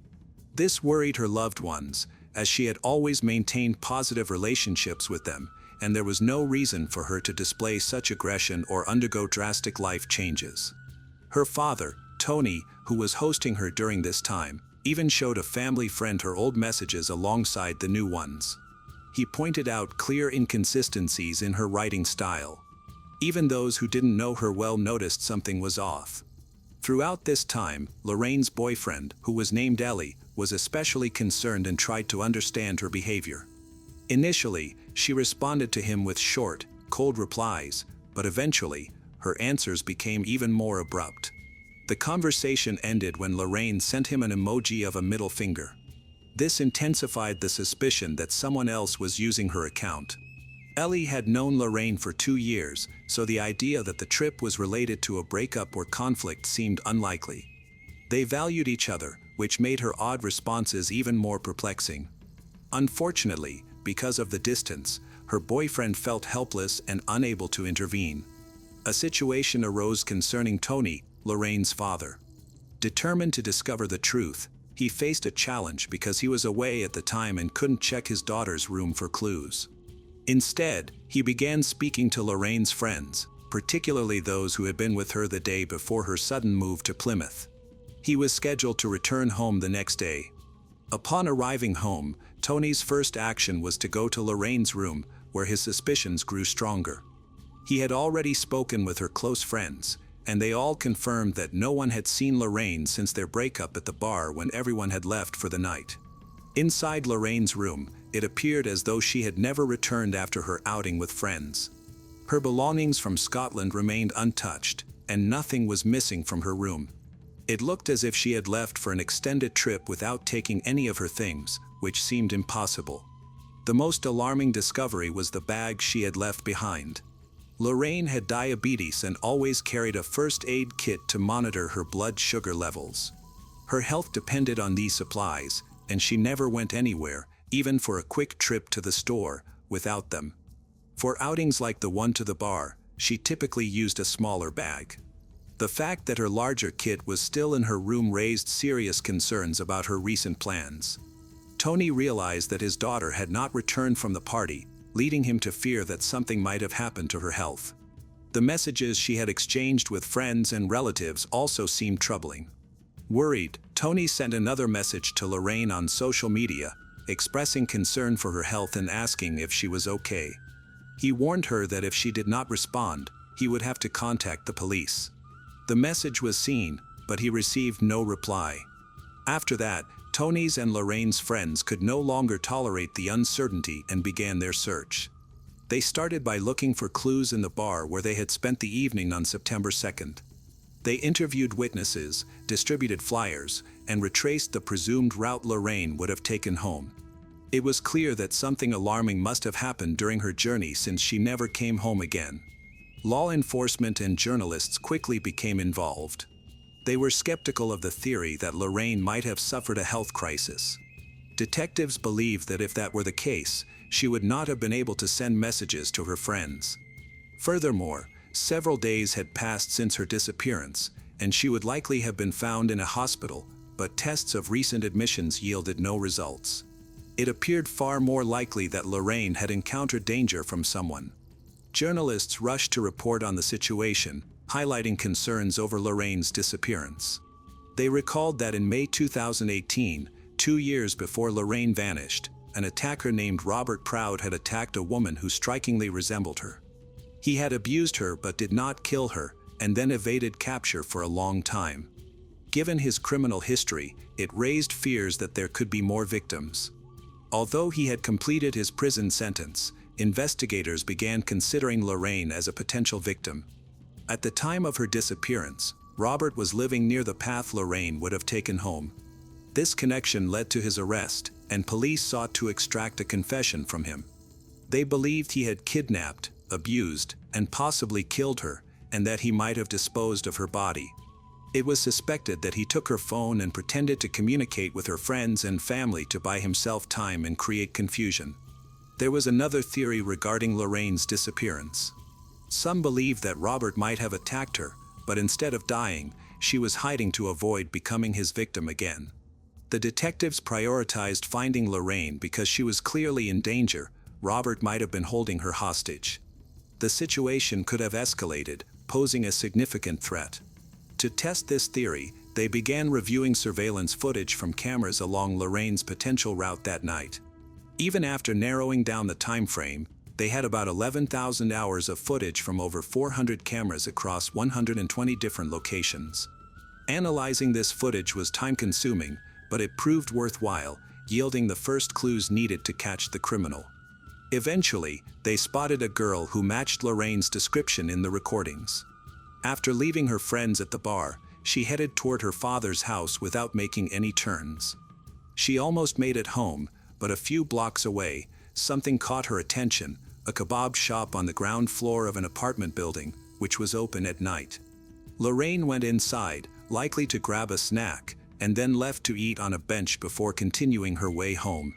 Around 2:45 a.m., she returned to the kebab shop, but this time accompanied by an unfamiliar man.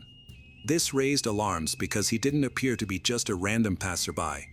The footage suggested they had interacted, and he had managed to get her attention. The police continued to investigate the recordings and noted that the young man had been following Lorraine after they left the shop. This behavior was concerning, especially since she seemed to be walking voluntarily and the street was deserted. Detectives suspected the man might be a predator who targeted his victim, potentially involved in Lorraine's disappearance and the messages she had sent to her loved ones after the incident. He maintained a distance while following her, trying to remain inconspicuous, and seemed to be assessing the situation. It looked as though he was stalking her, especially since she appeared intoxicated and was stumbling. She had a valuable phone, and with no one accompanying her that night, he saw an opportunity to attack. The police attempted to locate another recording to determine how Lorraine left the building from at least one camera, but were unsuccessful. It appeared she had not exited at all. They spent considerable time reviewing the video footage, only to confirm that Lorraine had not left since she was last seen. The detectives concluded that she might still be inside, possibly being held against her will. Unfortunately, by the time they gathered this information, 8 days had passed. Given this long duration, only a miracle could save Lorraine, who suffered from diabetes. Nevertheless, her family held on to hope. The police obtained a clear photo of the man who accompanied and followed Lorraine that night.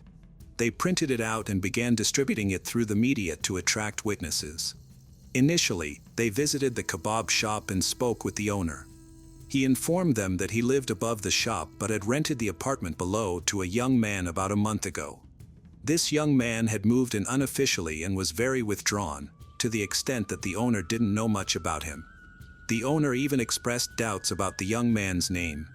When police officers visited the apartment, they anticipated finding a crime scene. However, everything was surprisingly neat and clean. The young man living there identified himself as Christopher Mayer and showed them his identification.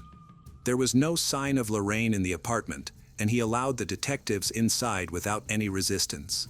They inspected the place thoroughly to ensure that no one was being held against their will. Christopher was then shown a photo of Lorraine, along with a CCTV image in which a man resembling him was seen accompanying her to the house. He strongly denied any connection, claiming that he did not know her. However, the clear photograph made the police skeptical, as the similarities were unmistakable.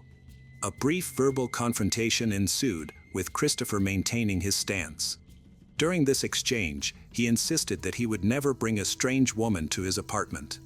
The police then became interested in Christopher's mobile phone, which they seized for examination. They discovered that it contained Lorraine's SIM card, although the card was currently missing. This evidence confirmed that he had at least seen her recently. Further investigation revealed that a suspicious post had been made on Lorraine's social media account using this mobile phone. It appeared that Christopher had sent strange messages to her loved ones. After the unsettling incident, whatever it was, he had taken Lorraine's phone.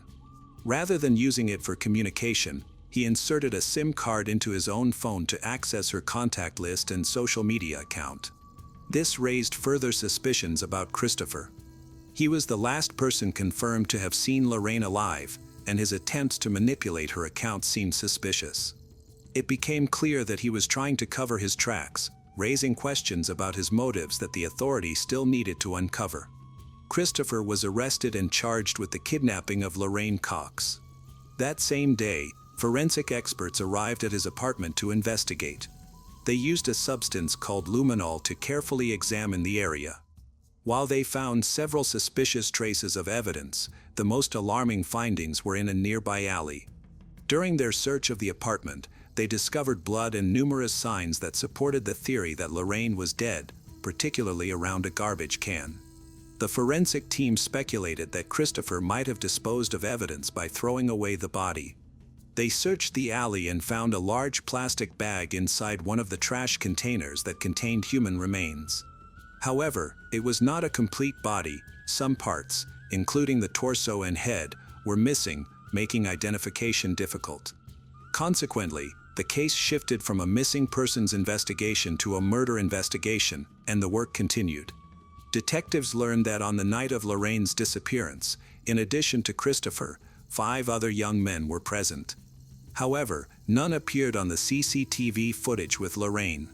These men likely entered the apartment to buy food or for other reasons, but their involvement needed further investigation. They could have unwittingly been present during the crime or could have assisted in covering up evidence. Notably, the group behaved very differently. Except for Christopher, everyone was cooperative and willing to provide information. Upon further investigation, the 5 other young men were found to be locals who lived nearby. Since there was no evidence against them, they were released. In stark contrast, Christopher was uncooperative, reluctant to talk, and often gave vague or confusing answers. He seemed to believe that the police lacked sufficient evidence against him, but they soon discovered that his real name was Azam Mangori. This revelation marked a turning point in the investigation, as detectives confronted him with the truth, signaling the beginning of the unraveling of his story. Azam claims that he changed his name because he was born in the Kurdistan region of Iraq, where people who do not follow tradition can face severe punishment, including being stoned to death. As an adult, he left his conservative homeland but still lives in fear of being hunted down and killed. To avoid this dangerous situation, he began calling himself Christopher. He had been living illegally in the UK since December 2018 to avoid returning to Iraq. Azam also possessed a high-quality fake ID under the name Christopher Mayer to evade detection by immigration authorities. This explains why the landlord knew almost nothing about the man. He was very cautious, had not attended school or worked anywhere, and lived off odd jobs. However, the interrogation ended abruptly. After admitting to these things, he refused to talk about Lorraine. His previous admissions were not significant to the police. DNA testing confirmed that the remains found in a trash bin were those of Lorraine. In Azam's apartment, DNA traces and other evidence indicated that Lorraine had been killed there because Azam had failed to clean thoroughly. The police also discovered a large handsaw and replacement blades purchased after the crime. Other items found included a driver's license, a debit card, and a wallet, all mutilated. Nearby trash bins contained bloody clothing, Lorraine's phone, and a SIM card discarded in the sewer. Unfortunately, parts of her body were never recovered. Detectives analyzed the location data from Azam's mobile phone on the day of Lorraine's murder and the subsequent days when he disposed of evidence. This investigation led them to a location on the city's outskirts known as Tin Pit Hill. During the search, they found Lorraine's torso and head, which were not well concealed. Investigators noted unsettling details. A piece of clothing was stuffed into her mouth, and a patch of skin was missing from her back, possibly taken as a trophy by the perpetrator. Unfortunately, no other body parts were located, and the remains were in an advanced state of decomposition, complicating the determination of the cause of death. The forensic expert concluded that Lorraine had likely been strangled. Despite strong evidence of his guilt, Azam continued to deny his involvement and created false stories. He even attempted to involve banned organizations in the case. The trial commenced in spring 2021. Although he never confessed, Azam and his defense team significantly altered his narrative. He now claimed to have a normal orientation and stated that he encountered Lorraine when she came to his place late at night after a bar visit. He approached her on the street and convinced her to come to his apartment for some intimacy. Ozza maintained that Lorraine voluntarily came to his apartment after drinking heavily and using illegal substances. He claimed that after trying those substances himself, he experienced severe distortion of perception and lost consciousness. When he regained awareness, he found Lorraine in the bathroom, unresponsive. He alleged that he saw a puddle of urine beneath her and believed she had overdosed. Ozza attempted to perform CPR, but it was unsuccessful. In a panic and without knowing the emergency number, he sat on the bathroom floor next to her body. Hallucinations then began, and he claimed to see dark creatures emerging from her mouth, prompting him to shove a piece of his t-shirt into her mouth to stop it. He pushed the cloth in so far that it could have caused her to choke. Despite being in a state of panic, he managed to find and send a video he had recorded around the same time to a friend, where he appeared calm and even exhaled smoke into the camera. He explained that he filmed the video to help himself calm down. His behavior grew increasingly bizarre. Instead of calling for help, he decided to dispose of the body and planned to flee from his relatives. Naturally, this account sounded implausible, leaving him with no solid defense. According to Ozza, he was unsure what he would do after Lorraine died and kept her body in his apartment until he decided to dispose of it. When his anxiety reached its peak, he chose to throw it away. He called a taxi to take the bag with the remains to a wooded area on the outskirts of Exeter. Prosecutors noted that he seemed to be obsessed with amputation, as evidenced by the precise cuts he made, which horrified forensic experts. It was clear he had researched this topic extensively and was well prepared. That evening, Ozza tried to connect with people on an escort website, seeking companionship but was unsuccessful. Later, he saw Lorraine on the street eating alone and viewed her as an ideal target. It seems that Ozza may have premeditated this murder to fulfill his dark fantasies. Even with substantial evidence against him, his trial lasted 5 weeks. Ultimately, the jury found him guilty of murder and attempting to obstruct justice. He received a life sentence but is eligible for parole after 20 years, which means he could be released at the age of 44. Lorraine's boyfriend, Ellie, experienced profound grief, stating that a part of him died with her. He lives daily with this pain and struggles against despair. Lorraine's father, Tony, organized a charity march to rally support for his daughter. Participants silently walked the route she would have taken from the bar to her home, a journey she never completed. In the aftermath, Tony became an activist advocating for more CCTV cameras on UK streets to help prevent and solve violent crimes. He also started to make regular donations to an anti-abuse organization based in the UK. Even after justice was served, Lorraine Cox's family remained uncertain about how Ozza was able to lure her into his apartment. Security footage showed her following him willingly. Ozza claimed that he engaged her in conversation and offered her alcohol and a banned substance, which she accepted.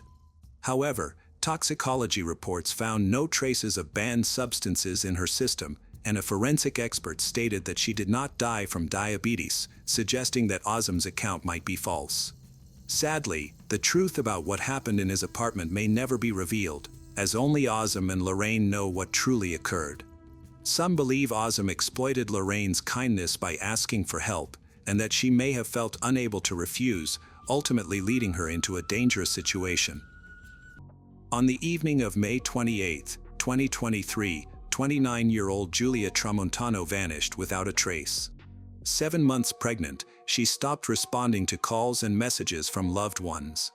The first person to report her disappearance was the man she lived with, Alexander Impagnatiello. He insisted that when he returned home from work, he found the apartment empty and had no idea where his partner could have gone. From the very beginning, there were too many unusual details in this case. Giulia had left behind most of her personal belongings, and her plans for the near future gave no indication that she intended to disappear. As investigators began piecing together her last known activities, they uncovered even more troubling facts. The night before she went missing, Giulia had sent messages to her mother, Loredana Femiano, and a close friend, revealing that she had had a serious argument with Alexander. She was deeply upset and wrote that the situation was causing her a great deal of distress. But the most important question remained unanswered: what really happened that fateful evening? If Julia had truly left the house on her own, why had no one seen her since? In the days that followed, investigators would begin unraveling a web of deception that would lead to a grim truth. Julia was born on May 2, 1994, in a small town in the province of Naples. She grew up in a close-knit family where support and warmth were always present. Her parents encouraged independence and self-confidence from an early age. While they embraced modern views, family traditions remained a cornerstone of their lives, and home was always a place she could return to for guidance, comfort. Julia attended a local school, excelling in the humanities. She was drawn to real estate, fascinated by architecture, investment opportunities, and the idea of becoming a successful real estate agent. After high school, she pursued a degree in the field, quickly mastering the profession thanks to her analytical mindset and strong communication skills.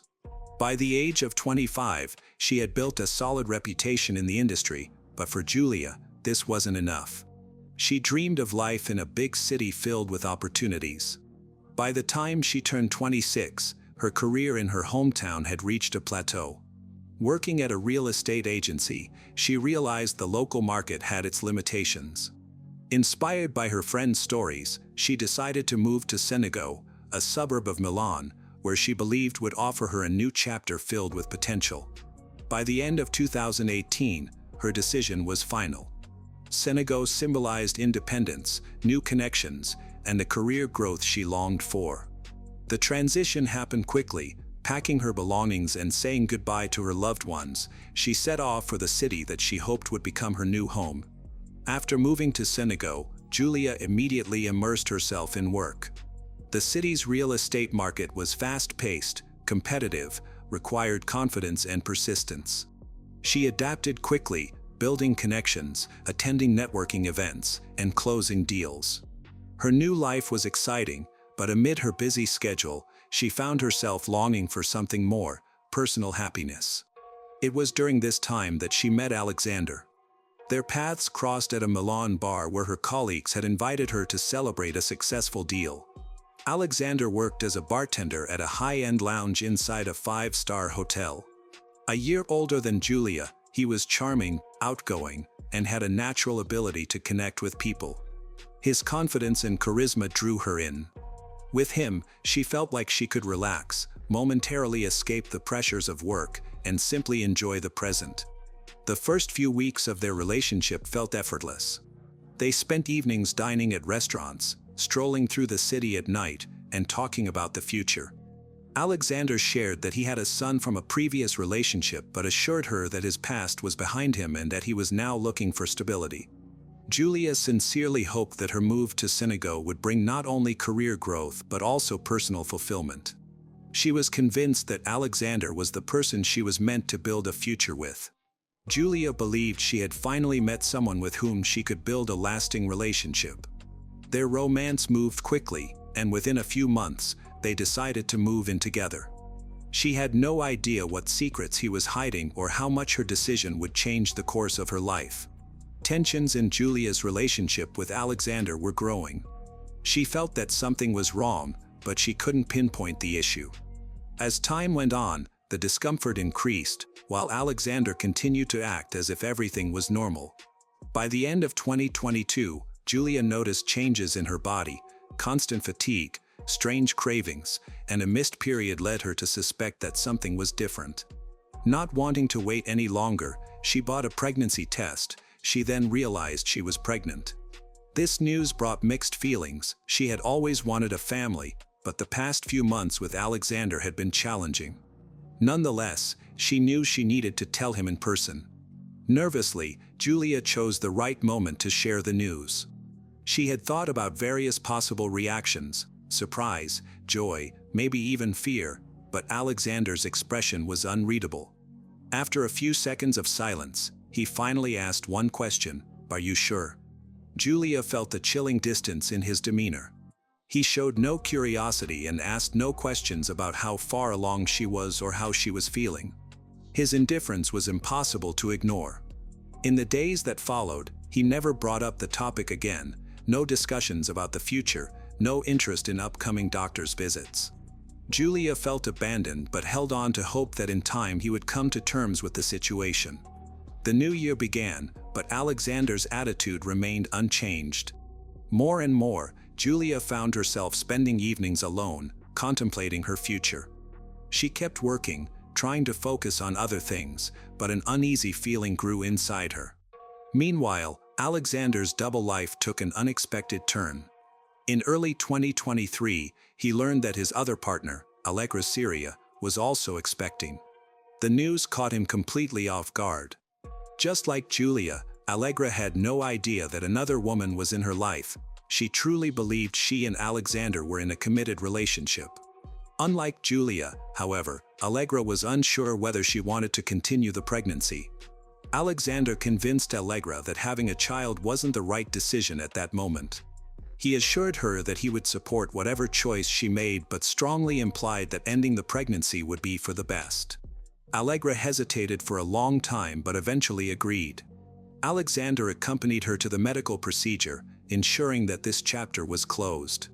He hoped that with Allegra's pregnancy no longer an issue, he could now focus on dealing with what he saw as his bigger problem, Julia's decision to have the baby. Unlike Allegra, Julia was determined to continue her pregnancy.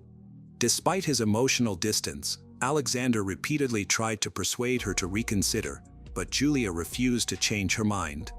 For her, this was a conscious and personal decision. She knew that her relationship with Alexander was falling apart, but she was prepared to raise the baby on her own. What she didn't realize was that this choice would become a turning point in her life. After Julia refused to terminate the pregnancy, Alexander realized he was losing control of the situation. Her firm decision disrupted his plans and forced him to look for another way to free himself from what he saw as a problem. He had begun systematically researching poisons. He scoured the internet for methods to cause harm without raising suspicion, analyzing which substances were both effective and difficult to detect. His research covered chemical compounds found in household products, plant-based toxins, and even highly dangerous substances like cyanide. However, most of the options he found were either too difficult to obtain or left clear traces in the body. Eventually, he settled on rodenticides, products designed to eliminate rodents. These were widely available over the counter and wouldn't raise any red flags. He also found information suggesting that certain types worked slowly, causing internal bleeding, weakness, and anemia symptoms that could easily be mistaken for pregnancy complications. After, Alexander began putting his plan into action. He started adding small amounts of the toxic substance to Julia's food and drinks, hoping that her health would gradually decline.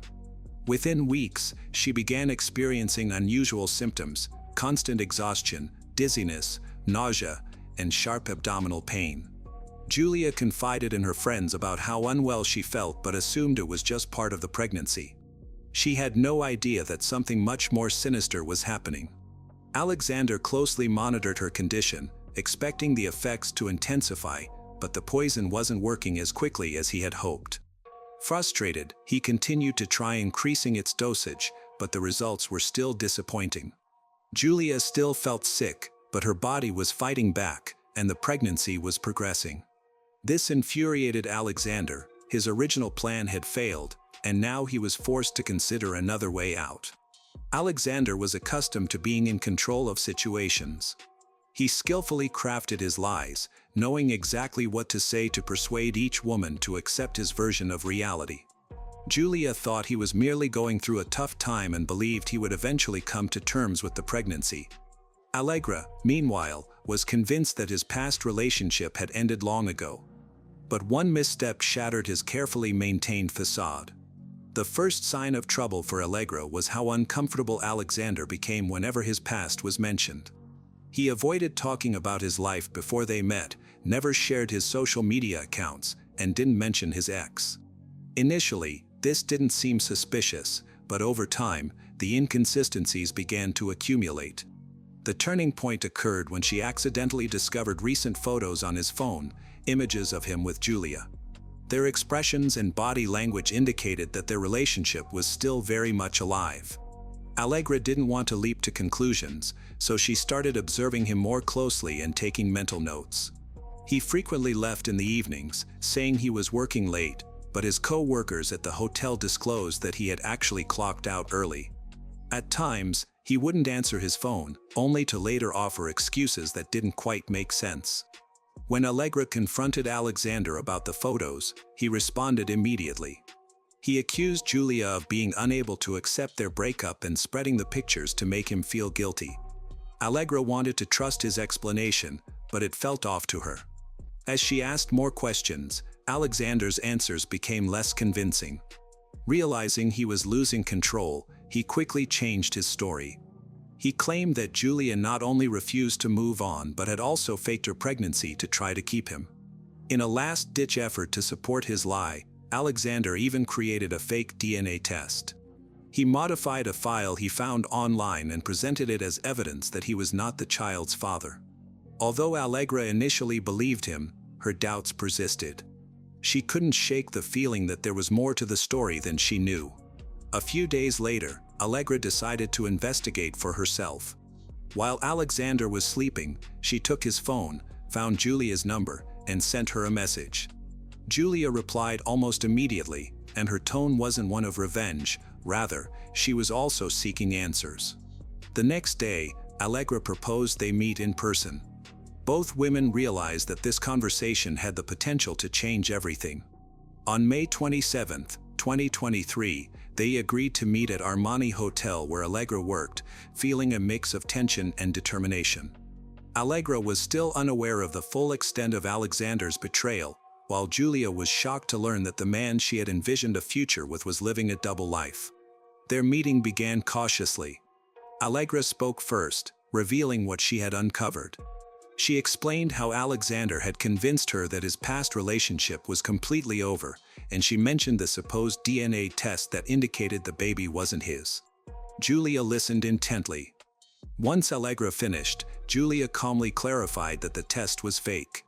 She had never asked for a test, and the timeline of her pregnancy corresponded perfectly with their relationship.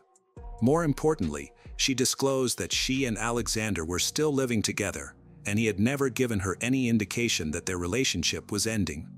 As the minutes passed, Allegra began to see the reality of the situation. She realized she had been deceived from the beginning. Her entire view of their relationship changed, and for the first time, she felt certain about the truth. Although she was hurt and disappointed, she held no resentment toward Julia. It became painfully clear that both women had fallen victim to the same web of lies. Their conversation lasted more than an hour as them shared details, gradually uncovering the full extent of Alexander's deceit. Eventually, they moved from seeing each other as rivals to feeling connected. In that moment, Julia made a decisive choice. She was finished with Alexander. Her future was for herself and her child. Alexander had no role in it now. Upon returning home, Julia confronted Alexander right away, revealing that she knew everything and that their relationship was over. He initially denied everything and then became defensive, accusing her of intruding into his private matters. However, Julia disregarded his excuses, firmly stated that she was leaving for Naples and didn't want any further contact with him. That evening, she texted her mother and sister to explain her decision. They fully supported her and offered assistance in any way they could. Julia reassured them, saying she needed to handle a few things in Milan first but would be home in a few days. After their conversation, Alexander realized he had lost control. Everything he had concealed was now revealed. Julia knew the truth about his double life, his lies, and his manipulation. She no longer trusted him or listened to his words. She had made a firm decision to leave him. That day, the tension between them reached. Julia ignored all of Alexander's attempts to engage her. She focused solely on packing her belongings, showing no emotion. Her silence only intensified his frustration. Alexander pleaded with her, insisting she was making a mistake, declaring his love, and urging her to reconsider, but Julia remained silent. His anger escalated as he raised his voice in desperation, seeking any reaction from her. When he realized she had made up her mind, a wave of uncontrollable rage consumed him. In a moment of blind fury, he grabbed a knife from the counter and attacked. Julia had no opportunity to defend herself, the assault was swift and precise. But for Alexander, it was not enough to stop there. Driven by panic and fear of being exposed, he continued his assault, losing all sense of restraint. Realizing he needed to eliminate the evidence, he dragged her to the bathroom. He poured alcohol over her and set her on fire, hoping the flames would destroy any evidence. However, the fire only caused burns and did not fully consume. Frantically, he grabbed rags, cleaning supplies, scrubbing the blood from the floor, walls, and furniture. Despite his efforts, the stains persisted. The apartment still resembled a crime scene. He understood that he couldn't completely erase what had happened, but he believed he could find a way to avoid being held responsible. Having failed to destroy the evidence through fire, he needed a new strategy. His first step was to stage her disappearance, making it seem like Julia had left on her own. He took her phone, began messaging her family and friends. Knowing they would be concerned if she suddenly went missing, he crafted messages to imply she had chosen to leave. He sent a brief, vague text to her mother, stating that she needed some time alone. Then, he messaged one of her friends, claiming that she had left but wasn't ready to discuss her whereabouts. He intended to buy himself some time to make it appear that Julia had simply vanished. However, his plan didn't stop there. He was aware that someone would eventually alert the authorities, so, on May 28, 2023, he went to the police and reported Julia missing. He claimed that they had an argument and she left the house, never to return. His story was straightforward. That morning he had gone to work, and when he came back, she was gone. He's saying that her personal belongings, including her passport and money, were missing, implying she had left town voluntarily. Investigators paid close attention, but right from the beginning, something felt off. His behavior raised suspicion. He spoke too confidently, almost as if he already knew what questions the officers would ask. In contrast to Julia's family and friends, who were frantic, desperate for information, he remained unsettlingly calm. While the police organized a search, Alexander concentrated on concealing the evidence. He wrapped the body in a plastic bag and moved them to the garage. Over the next few days, he relocated the body several times, first hiding them in the basement of their building, then bringing them back to the garage. He was trying to find a way to get rid of them for good, but the longer he waited, the more mistakes he made. Investigators started examining his statements closely, interviewing neighbors, and searching for inconsistencies. He thought he was still in control, but law enforcement was closing in. After Alexander reported Julia missing, the police followed their standard procedures for such cases. The first significant clue came when forensic specialists found traces of blood in his car. Despite his attempts to clean it, modern technology allowed investigators to identify the biological evidence, which was confirmed to belong to Julia. The second piece of evidence was uncovered in the common areas of their apartment building. Faint reddish stains on the stairs and in the hallway initially appeared to be dust or spilled liquid. However, chemical testing revealed they were traces of partially cleaned blood. Investigators noted Alexander's strange behavior. Unlike most people whose loved ones disappear, he showed little genuine concern. He did not reach out to Julia's family for help in finding her, nor did he actively participate in spreading information about her disappearance. He only completed the formal steps to report her missing, which raised further suspicions. A major breakthrough in the case occurred when detectives analyzed his electronic devices. They confiscated his phone, computer, and tablet, revealing alarming findings. First, they discovered a search history that dated back several months before the crime. He had been researching poisons, learning about the effects of various toxins, and reading articles on how to discreetly harm someone. Some searches even questioned why certain toxic substances might fail to work. Another crucial piece of evidence was the forged DNA test he had shown Algra. Forensic analysis confirmed that the document had been tampered with and that it was downloaded from a website that allowed users to edit medical records. As more evidence accumulated, Alexander's story began to unravel.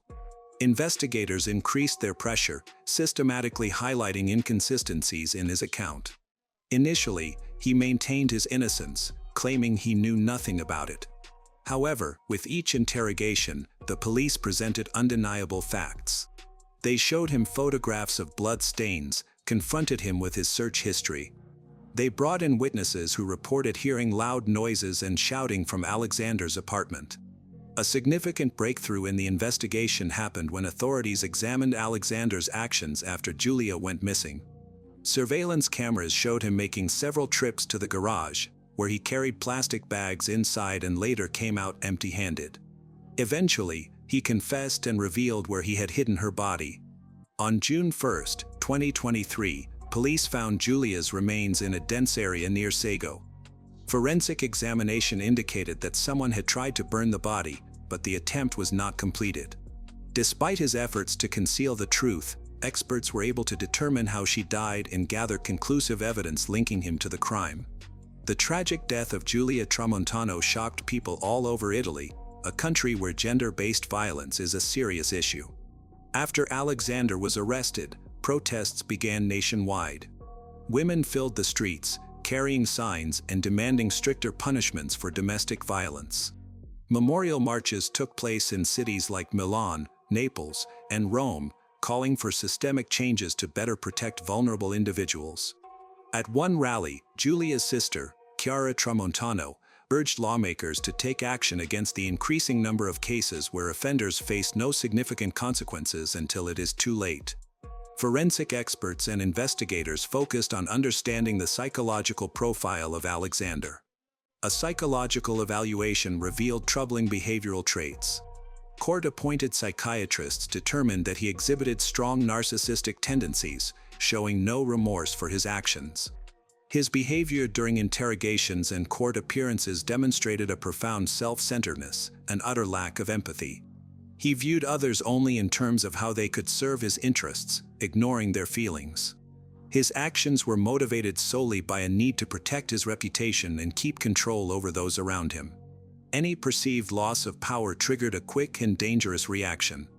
During the trial, Alexander tried to appear remorseful, but neither Giulia's family nor the public found his words convincing. He claimed to be baffled about how he could commit such a horrific act, asserting it was a moment of impulsive rage that he didn't fully recognize.